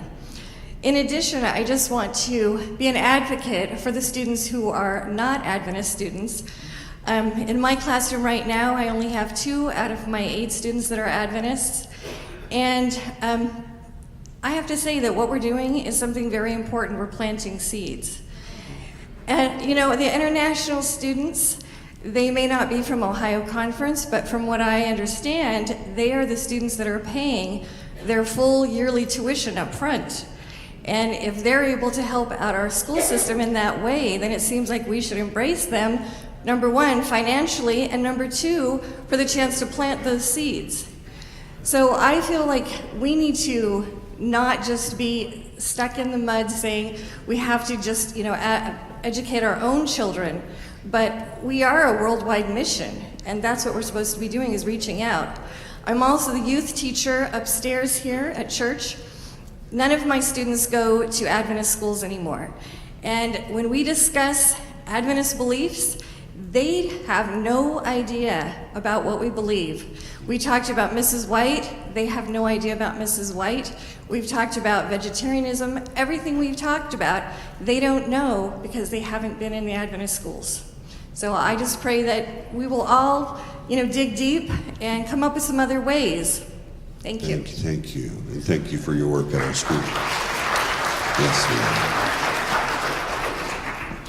I'm Stephanie Holmes from the Columbus Eastwood Church, and I'd like to comment also on what Pam just said, that I feel one of our missions for the Mount Vernon Academy should be in embracing worldwide students, because that looks like that's going to be the biggest area where we're going to get our money from, the biggest number of students.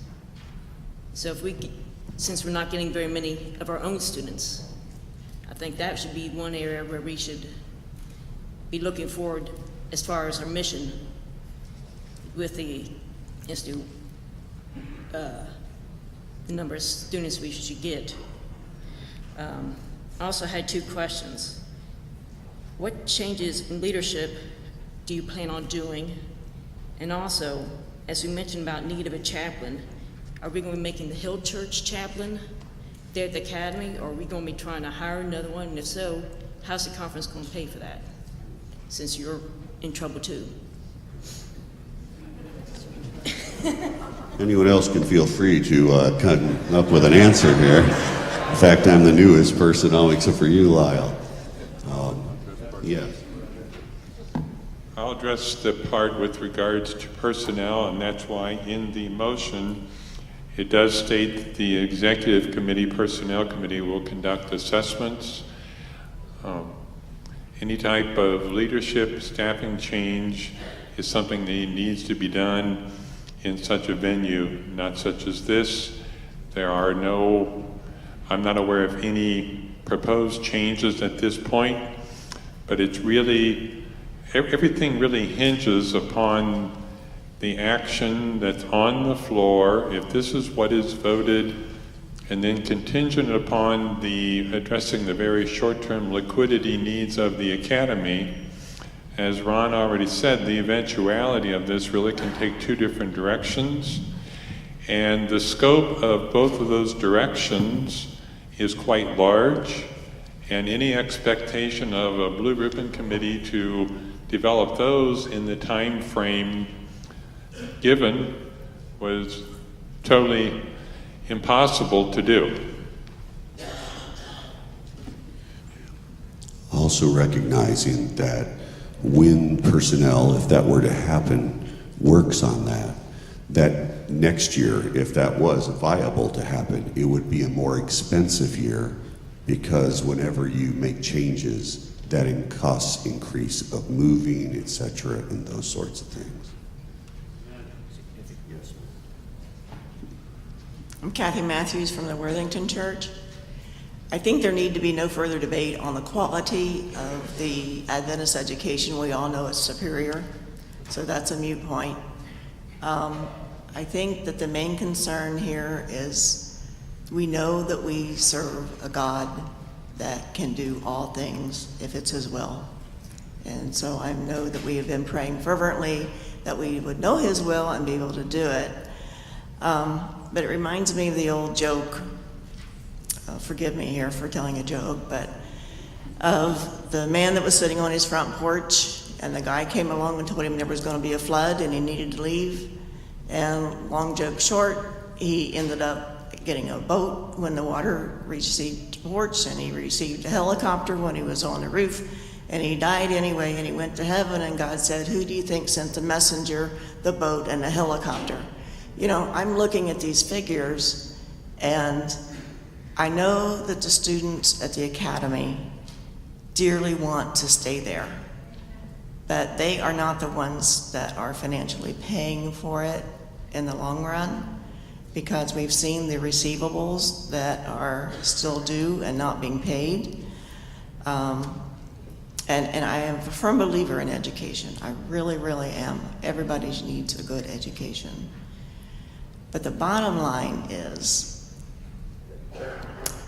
if there was no debt at all, has anybody done a feasibility study giving the lower receipts that we plan to receive because of the lower enrollment? Has anybody done a feasibility study to see, can the school stay open based on future projections? That's my main question there. Has anybody thought about, if we keep the school open, is it going to be able to financially stay open? I think we need to probably have more than one share on this.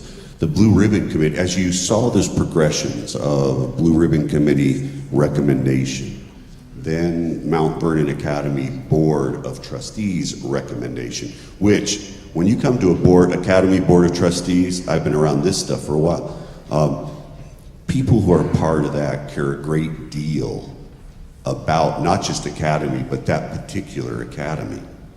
So you saw that the numbers that even the Board of Trustees felt had to come in, it was a lower amount than the Blue Ribbon Committee.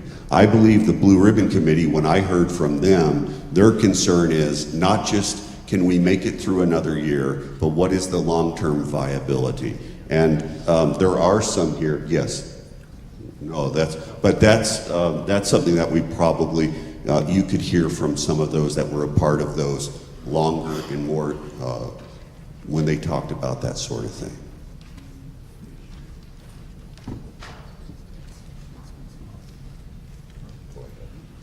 Okay, in the projections of future enrollments, there was 2 or 3 years that they projected that we could be looking at an enrollment in Mount Vernon Academy of 60 to 65 students. And if we were to drop that low, the tuition and the subsidy that the Academy receives from the students and the conference would not be able to cover the expenses to operate our Academy for a period of a year, because you have to have a certain amount of faculty no matter how much the enrollment is in place. It's going, in the age of our buildings, it takes a lot of money to heat it, for electricity, and so forth, and to keep up those buildings. So we probably could not reduce our expenses much below what we have right now. And so we would have fewer students there to cover those expenses. So that would mean the conference would have to make up the difference if it was going to be a sustainable operation.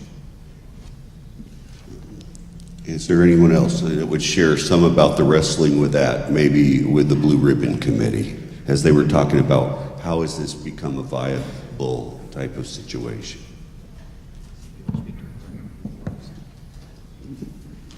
Well, I think that the Blue Ribbon Committee did try to project out with respect to even including optimistic factors in projecting out enrollments over the next 5 or 6 years. And the numbers that we looked at were not encouraging. And in some ways, you know, this whole matter is not unfamiliar to me, by the way. I should mention to you that back a decade ago, we went through this process in New Jersey Conference when the executive committee and the constituency there made a decision that they could no longer sustain the costs that were being incurred by the conference to subsidize. Their operating subsidies and special appropriations began to exceed $800,000 a year. And the trajectory that they saw going forward is somewhat similar to the trajectory that the BRC looked at going forward here with respect to the kind of expenses that would be incurred with unsustainable enrollments in the 60s and maybe low 70s. That's why in my presentation I made the statement that there's 2 major issues that would bring us to a constituency for the Academy, one of them being enrollment, one of them being financial. I broke it down into short-term and long-term. Obviously, the only one, we have problems with both financial and enrollment. The only one we can immediately fix or attempt to fix would be the financial part of it. It still begs the question of the future enrollment and that viability. And yes, as Ham was stating there, and the numbers that Jerry Chase put together for us, when we look at the different cohorts available, the pool to draw from, we are looking ahead to the next 3, 4, 5 years of continuing declining enrollment before an opportunity of that turning around.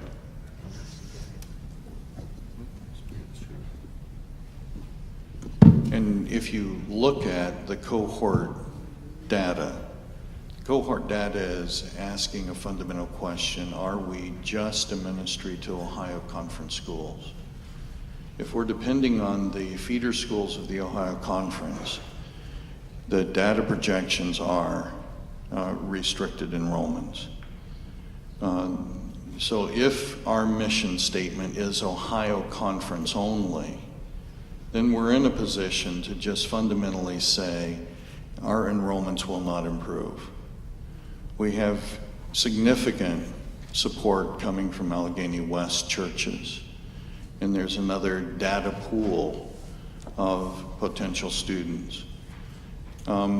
We have international student presence. And that international student presence, it was not a choice on my part to enter international student arena without the concept of global mission. We're not just about taking money, but we're also interested in building the kingdom of God in places that our missionaries may not ever reach. And I have a letter from Mrs. Falkenberg, President's wife from the China Union Mission, that is thanking us for building the kingdom of God in China by having children from China, from well-to-do families that are having the opportunity to be exposed to Seventh-day Adventist beliefs. If our mission is restricted to Ohio Conference churches with the demographics that we have, enrollment is not sustainable. As we continue to pursue other markets, we can stabilize our enrollments and be able to meet some of those expected enrollment goals. Just wanting you to understand some of the demographics that we already have and some of the strategies that we have already used to be where we are today. Yes, sir. My name is Brian Murphy. I'm from Columbus Eastwood. Stephanie kind of already asked the question that I wanted to ask, and that's to do with faculty and staff there. It seems that you guys don't really want to answer directly the question on what will you do with staff. You say that this is not the time and the place for that discussion as far as changes, so I had to tweak my question a little bit. 30 years old. I've only been around for about 6 years now with my great church family, people from Eastwood. So I didn't have an opportunity to go to Mount Vernon Academy. I'm born and raised in Columbus Public. I've spent time, my wife worked in Mount Vernon as an assistant dean in 2008. And I had friends that worked in the board as dean. I was able to spend weekends up there. So I understand the value, and that's one of the reasons why I wish that I could have attended such a school. And I'm really gonna speak from my heart when I say this. I'm brand new to Adventism, like I say, about 6 years. And I've seen a lot. I understand a lot. And I've lost a lot of trust in leadership that we have. And what I wanna know is, if I give you my money, what trust do I have? What do I have in return to know that the right thing is gonna be done? Because I've lost a lot of trust in things that I've seen, arguments and differences and things like that. So I want to know, as best as you can describe to me, what will you do with my money to make immediate changes that needs to be made? Because I know for a fact that there's teachers at the school, or a teacher, that openly express that they don't even know if they're Adventists, to young kids. What will we do with the money that we're asking people? Because you're asking for money and not really giving us a real understanding of what's going to take place. And I would just like what you would give me so that I could be comfortable with continuing to give. Okay. Others might speak to it, but from each of those committees, whether it be Blue Ribbon Committee, the Board of Trustees, or on Executive Committee, there was strong discussion that there would have to be changes. The way that would go about would be with a personnel committee. And that would be the process that would be used, taking a look at faculty and staff as a personnel committee and making decisions that way. That's how it would go forward.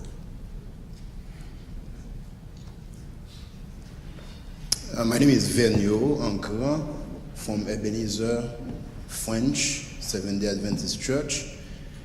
I had the opportunity to pastor 2 small churches, one in Piqua, Ohio, where that they have a school. At one time, the school was in so much trouble that we were thinking of closing that school. And I have one student in the back of me. I did not even know that he was there. And but it happened that the members wanted the school to stay open. They pulled together, even with the few students they had, that school remained open to date. I left Piqua, came to Ebenezer, a small church, meeting with a lot of challenges, and we needed a place to worship. Within 7 months, by God's grace, we raised $84,000, paying the place $2,500 a month for 3 years, and end up with $50,000, and we purchased a building with help of church members. We raised money, and had a building we can worship. Now my question is, how many Adventists are in the North American division?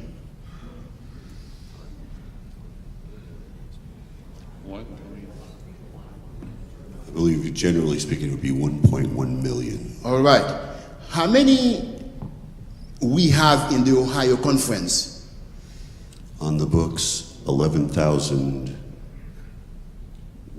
something. All right. Now, if people representing the churches here willing to leave that school open, from the experience I had with Piqua, we today can say, for the next time, we will meet here again, that school will remain a viable school. But it has to come from us here. We are representing the churches. And let me say, if the board standing today in front of these members representing the school, and each one of us will go with the word to bring that money by February 10th and March 10th, I believe that with the number of members we do have right now, if somebody were to do the math, bringing the amount to something that every person will contribute, I think we will raise that money. I understand that, sir. One second. This is very much, practical. This is very much practical, because we're talking a lot, but we need something practical to leave this place with.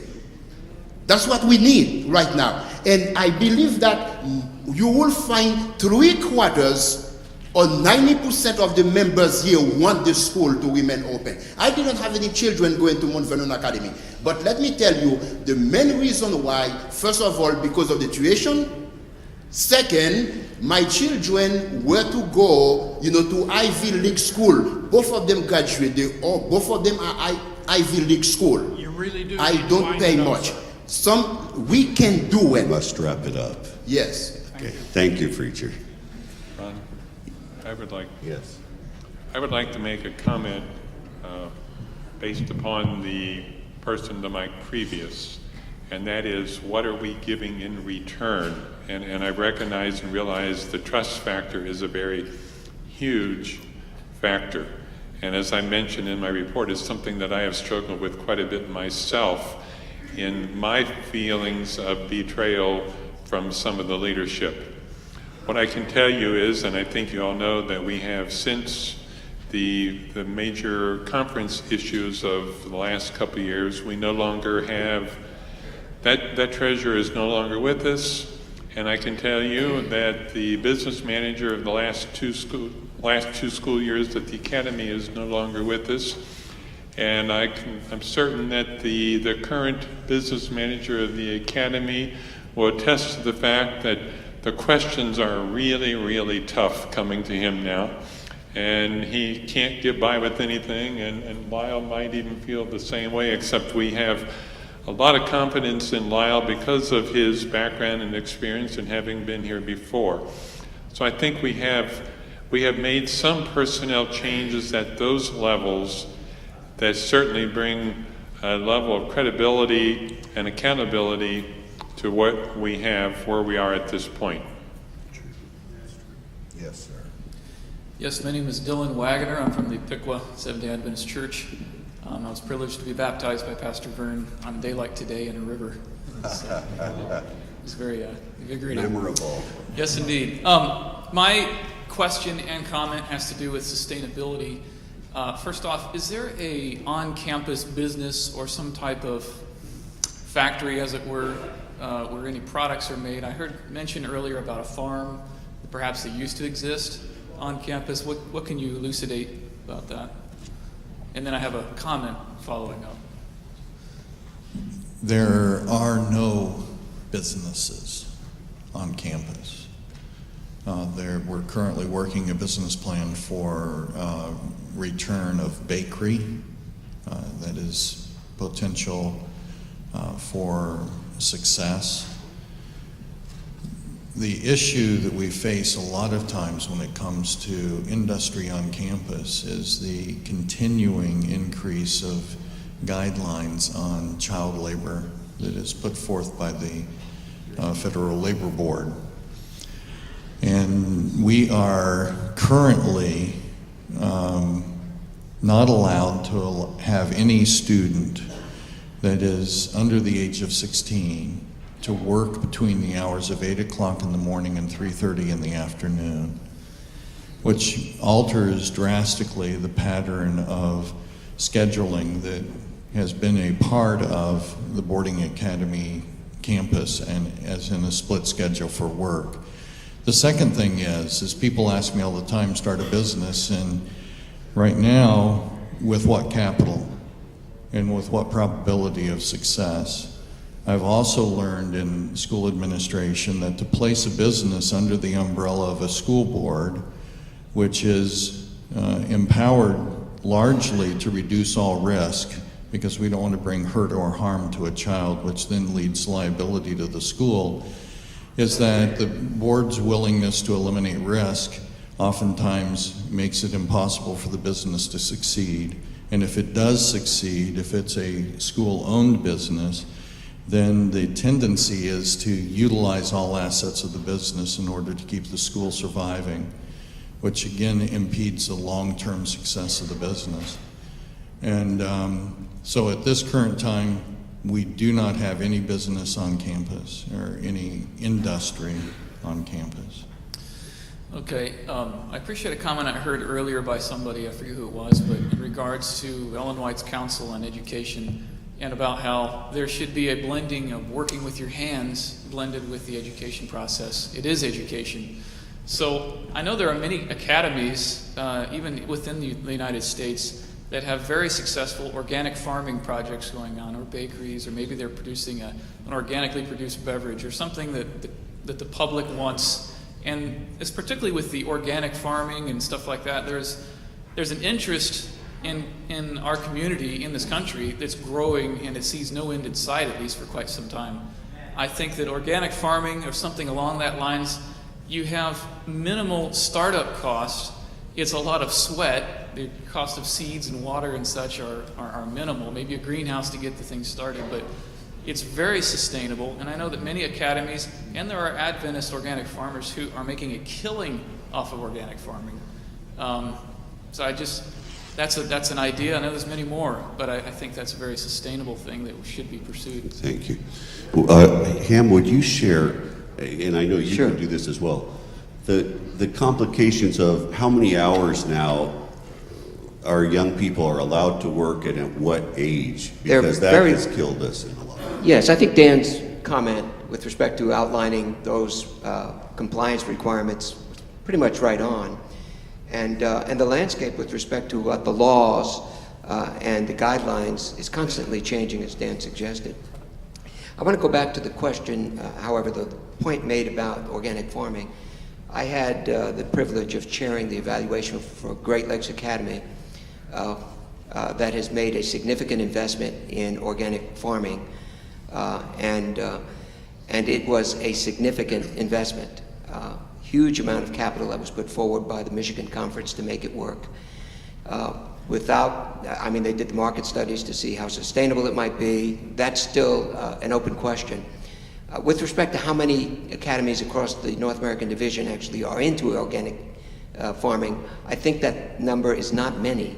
It's probably some, but with my familiarity with the GLAA program in Michigan, it is significantly challenging for them. Yes. Mr. Chairman? Yes. Just a quick point of order here. The rules say that we are limited to 7 proponents and 7 opponents of a motion, and it's very difficult to figure out who's pro and con, and technological issues have raised that, so I've been very liberal on that. Here's my suggestion. We're probably beyond the number. My suggestion is that we bleed out the remaining comments that are standing, but if other people wish to make comments, we probably ought to take a vote on suspending the rules before we permit that. which requires a 2/3 vote, and I'm not trying to stamp out debate, I'm just trying to stay roughly within the rules. So if everyone's in agreement, we'll certainly let the people standing make their comments, and at that point, if there are others, we really should take a vote. Okay, just so to what we'll sort do of- is, we'll work our way through these fine folk, and then we will bring that forward. I'll ask that to be brought forward at that time, and if necessary, the vote. Ron. Ron Anderson, pastor of Southern Ohio. Chillicothe, Jackson, Portsmouth, Manchester. Also a father of a student who loves Mount Vernon Academy. Also many years of Adventist education, both as administrator and student. Just a clarification on the executive committee recommendation that is before us, the motion that is before us. It says any sale of estate, real estate restricted to paying off debt, basically. Currently, our debt to the conference is 500 and change. I was wondering, just for clarification, is that 500 and change part of the 1.5 million that is needed to be raised? So if the sale of the property could be put towards that, then that would leave I have a whatever. question. I would think that number is higher because we took out the line of credit and we used through the end of November 300 and Yeah, 300. almost and- $400,000 there as well. So you're looking at 800 to $1 million at this point. So in that case, any sale of property would reduce that 1.5 by whatever that sale of property would be. So any sale of property would be knocking off that first 1.5 million. It's most likely that we will have a 1.2 indebtedness by the end of the By school the end of the year. Yeah, I understand that. I just wanted to make sure that any sale would be going towards that 1.5 million. That is that first benchmark that is set there. So as we look at that 1.5 can be obtained by sale of property or any other assets that we have there.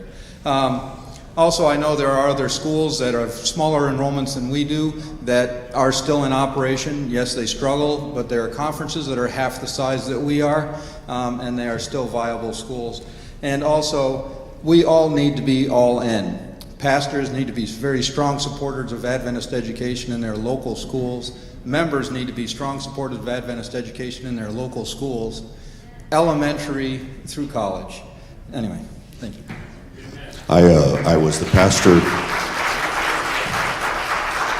I was a pastor and chaplain of a smaller school than ours by just a few people. The thing that helped us there at Mount Ellis Academy was that there were some day students. One of the things that you find for us at Mount Vernon that hurts us is that at one time that was a big Adventist center, so you would have had some day students. That's not the case anymore. And I just say, I think that hurts our numbers as well. Yes, sir. Yes. Larry Claiborne from Mansfield, and I did rise to call a point of order. I believe that we have enough information and adequate discussion has taken place, and I think we need to vote.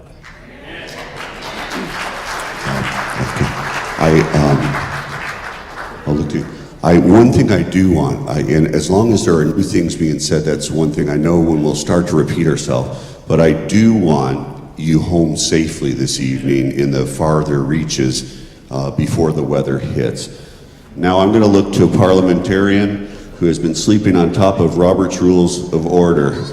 Well, I knew it would get tough before the day was over. That was essentially a call for the previous question, I believe, and that is governed in Rule 12:03 of our rules, and that motion does not require a second or vote unless there's an objection raised by any delegate, in which case it then does require a second and a 2/3 vote. If there is a 2/3 vote in favor of the previous question, or if there's no objection from any delegate, then we are required to move immediately to vote on the motion before the House. So I don't mean to cut things off, but that's technically the procedure. So the question A lot of us should have be, been on Mr. committees, Chairman. and that's just what happens. So what we've had is a question on the motion, basically. Yes, and the question now is there an objection from any delegate? If there is, then we need to vote on the motion to call the previous question. If there isn't, then we go immediately to the motion that's on the floor. Then I'm going to look and ask, is there an objection to the question? Okay, I see that hand. So we will take this to a vote. The first issue is there a second to the motion? If there is a second to the motion, then it requires a 2/3 vote to pass this motion, and that will get us back to the question that's on the floor and a vote if there is a 2/3 or more vote in favor of this motion.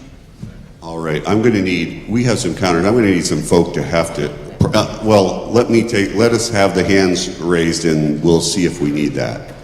All right, so this is the question. This would bring the conversation to a cease for a vote.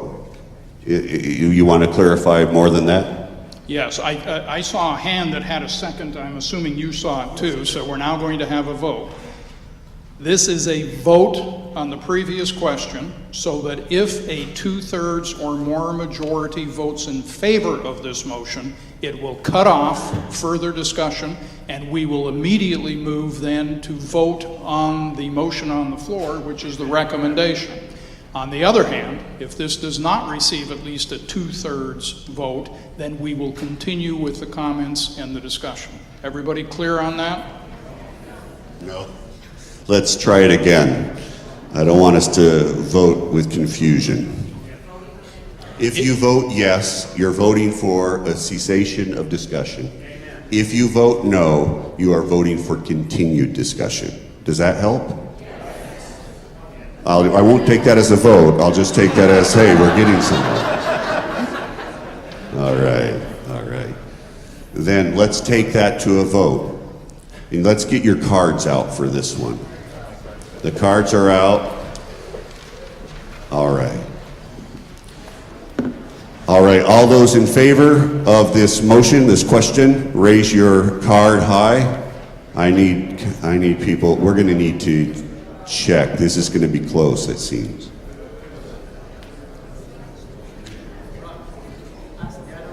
I think it's 2/3, but okay, let's do this. Yeah, let's do this. Put yours down. Those against, raise your cards. Okay, someone count those. That'll be easier.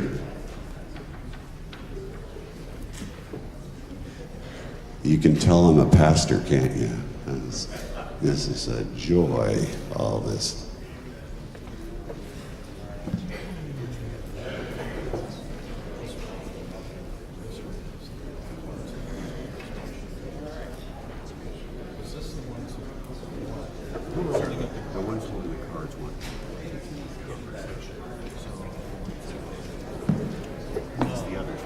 These are the no's.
Thank you for keeping those hands held high.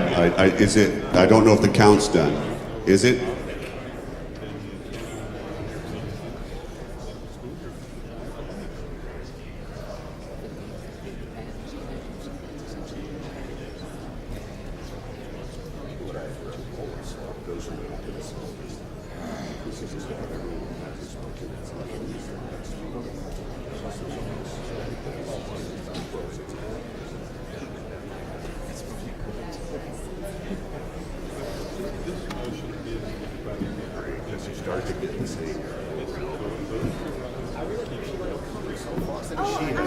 I've been ready.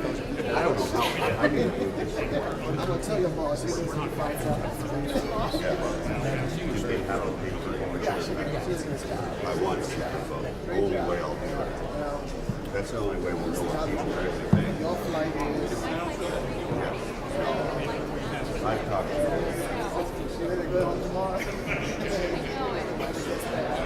Okay, then we know. My apologies to those who want. Especially those that haven't spoken. Okay, they can look. You can lower your cards. They've got the count.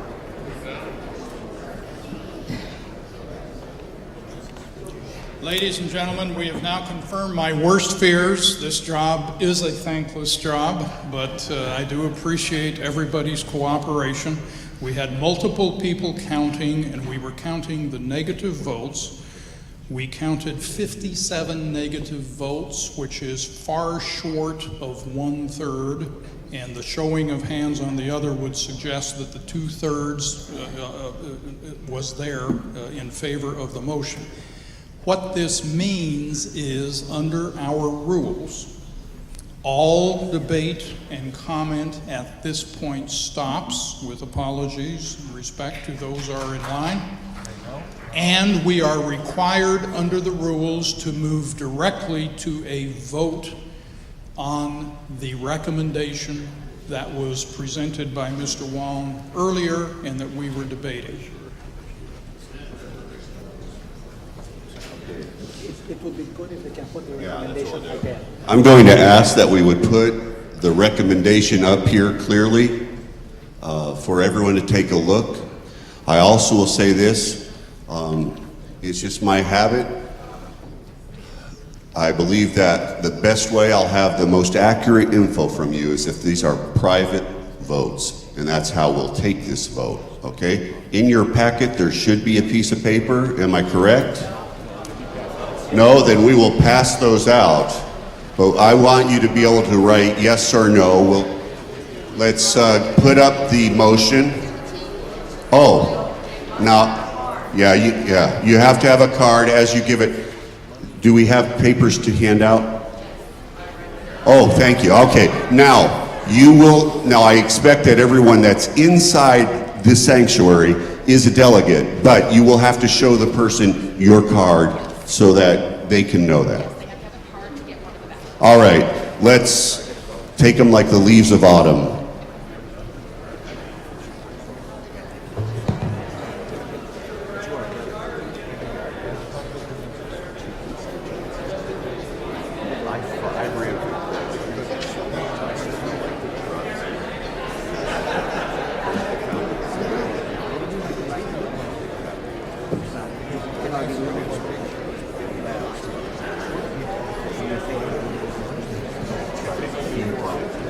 It's been asked if we could just write them on our cards, but with how often we seem to have constituencies, we'd like to keep those. So,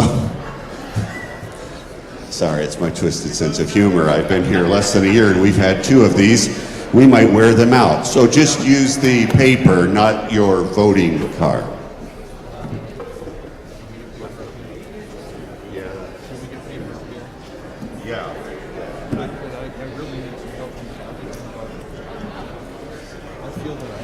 They need papers as well.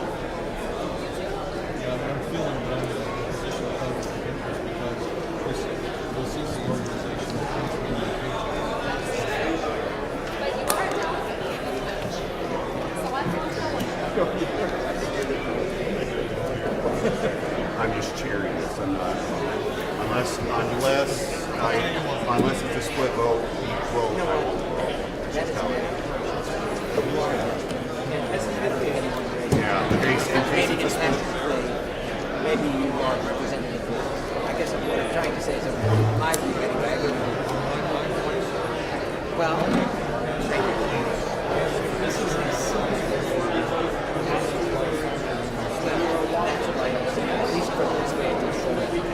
Thank you.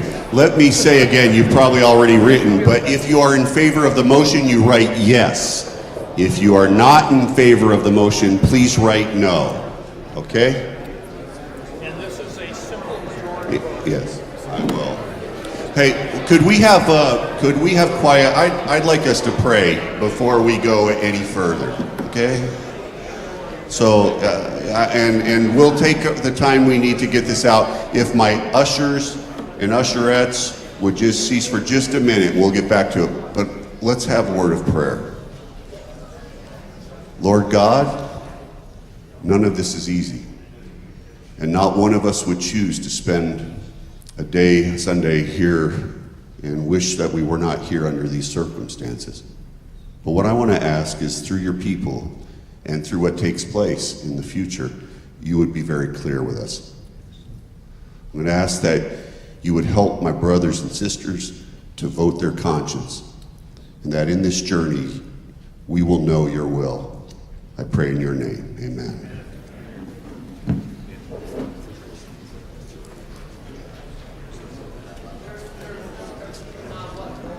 No means you're against this. No,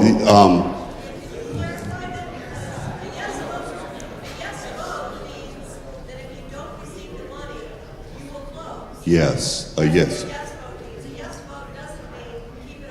No, yes vote means that we have to meet these criteria to move forward. No vote at this point in this vote would mean keep it open no matter what. That's what I would take that as. Is that I'm hearing rumblings. Come here, parliamentarian. Take. All right, listen up. Nobody has a monopoly on wisdom here, including me, so let's try to just make sure we're all together. If you vote yes, you are voting that these benchmarks need to be met, or we will be proceeding to ceasing operations after the current school year. If you vote no, you are simply rejecting that option, which technically leaves open what happens after that, although everybody probably has a pretty good idea, given the financial discussion that was made, as what is likely to happen. But that simply forces the bodies then to deal with that issue, which obviously will be an enormous challenge. But you're not technically voting to leave it open no matter what. You're simply rejecting the motion that's on the floor. Thank you, sir.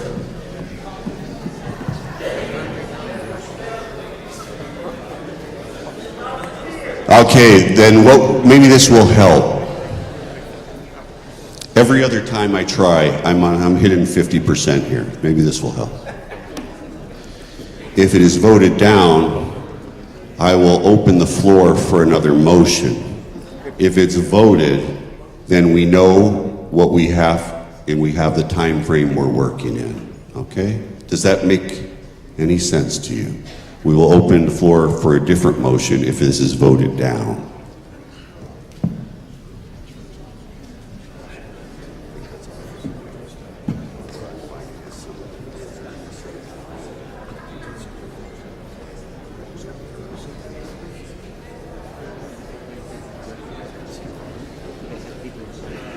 Ron, at the end of the day, the huge problem would be if they vote no.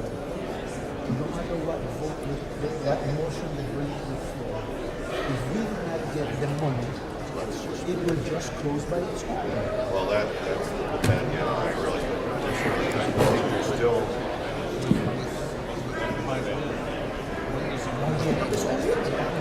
Our problem is we won't have put out. I think discussion continues. This is voted down. We've got to figure out. So if the money doesn't come from MVA, it will just close by itself. No matter what motion they take. Well, it's also important to understand. They need to understand this. How?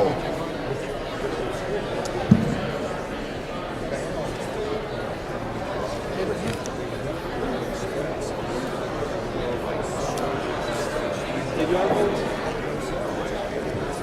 Did you vote?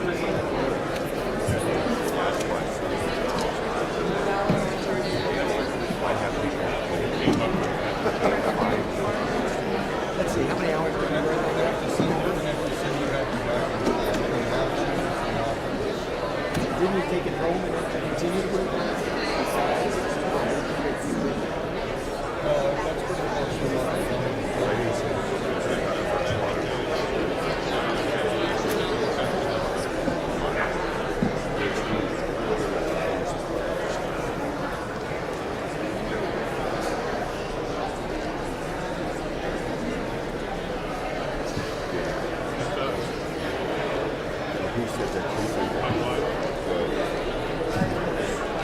We're like him, we're trying to figure out if this is voted down, what does that mean? I think we have to have discussions.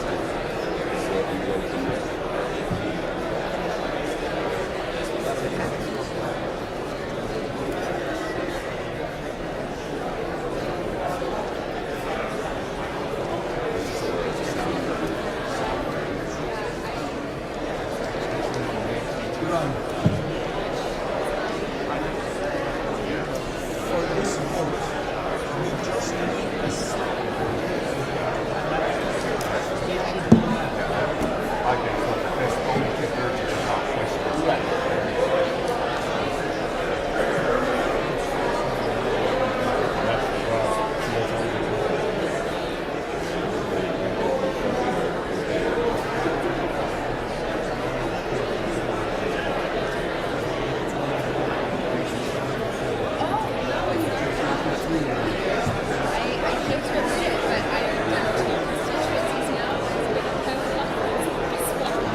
Okay, I've been asked that if there are any other ballots out there, please, we need those at this time.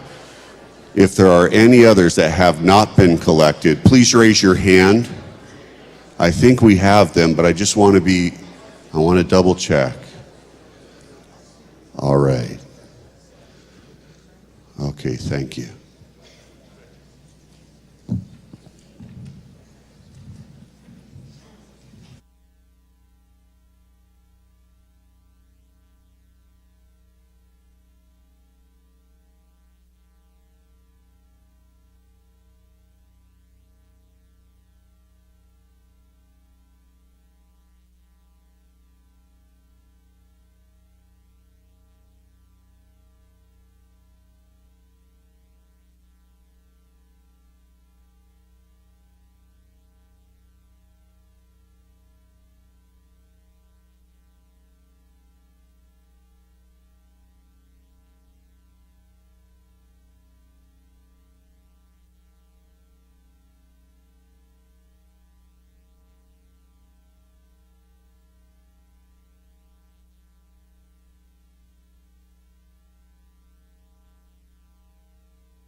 Are we on, Ben? We are. Ladies and gentlemen,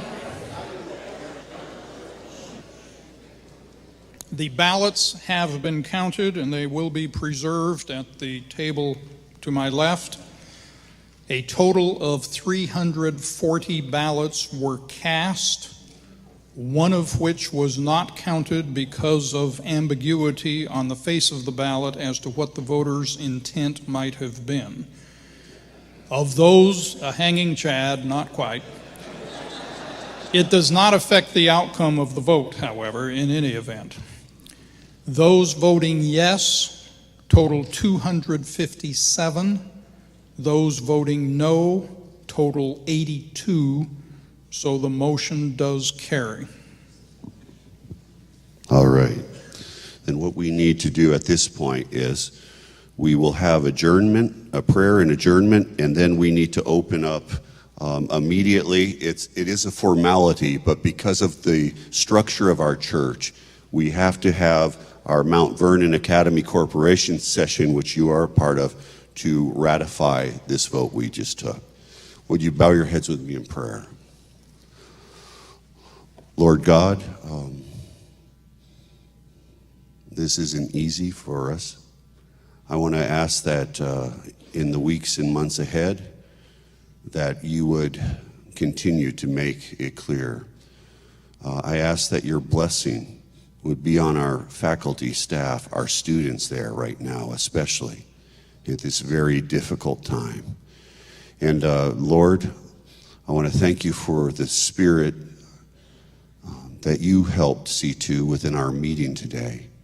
A very difficult topic, but I'm very proud of my brothers and sisters, and it tells me something about their love for you in your way amongst us today. In Jesus' name, amen. At this time, I'll have our principal open up our Academy Board Corporation.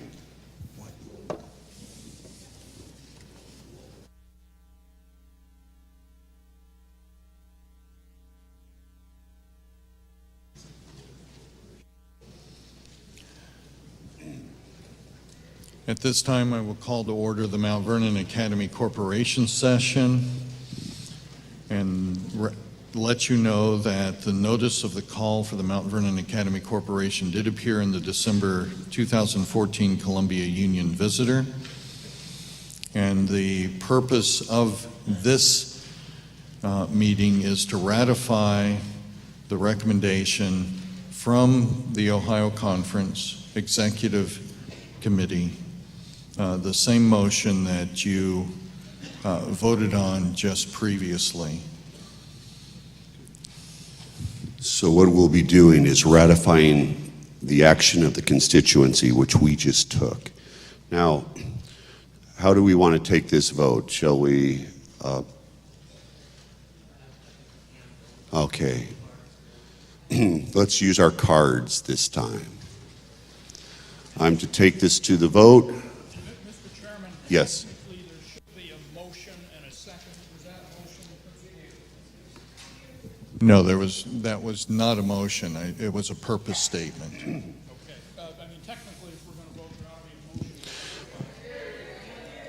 a motion. Okay. We need a motion. Is there someone who moves this, that we ratify the action of the constituency? Second, I see. All right. Any discussion on the motion? All right. We've had quite a bit of discussion. All those in favor of ratifying the constituency action today, raise your cards. Those opposed, same sign. Okay. That carries. All right. At this time, I'll ask Elder, we're going to adjourn here, and I'd like to have you have our prayer, Elder Vandeman, from the union office, our union secretary. Would you lead us in a prayer?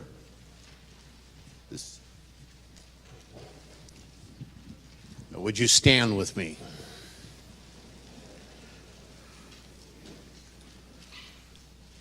Father God, thank you for your presence among us as we, your people, the church here in Ohio, wrestled not only this morning, not only this day, but for weeks and months with the issue before us.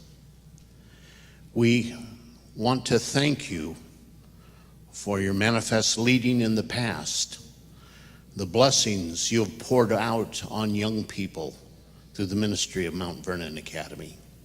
I want to thank you for dedicated staff members, for dedicated parents and constituents who provided scholarship funding and tuition, dedicated church members who provided operating subsidies through the conference. And Father, even though we have made clear a vote today, does not stop you from working. We just have tried to act in a prudent way, a responsible way, to safeguard all of the work in Ohio from financial challenge. So we would pray, if it is your will to continue our Christian education secondary emphasis through the instrument of Mount Vernon Academy, that you'll work in a remarkable way to touch our hearts, to touch the hearts of others, to meet the requirements of the action of this day. We know that we've taken a vote, but there's still many challenges ahead. Give wisdom to those who will be studying how best to use available funds to young people of Ohio the opportunity for secondary education. So we pray for that wisdom.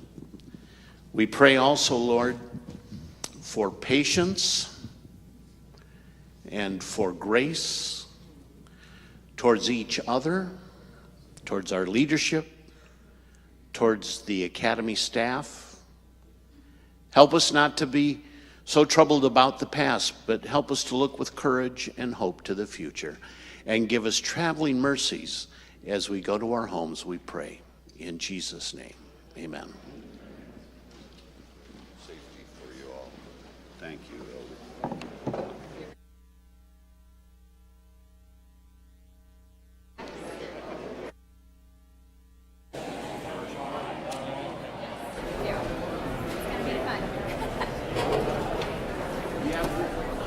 Dave Wagley runs through.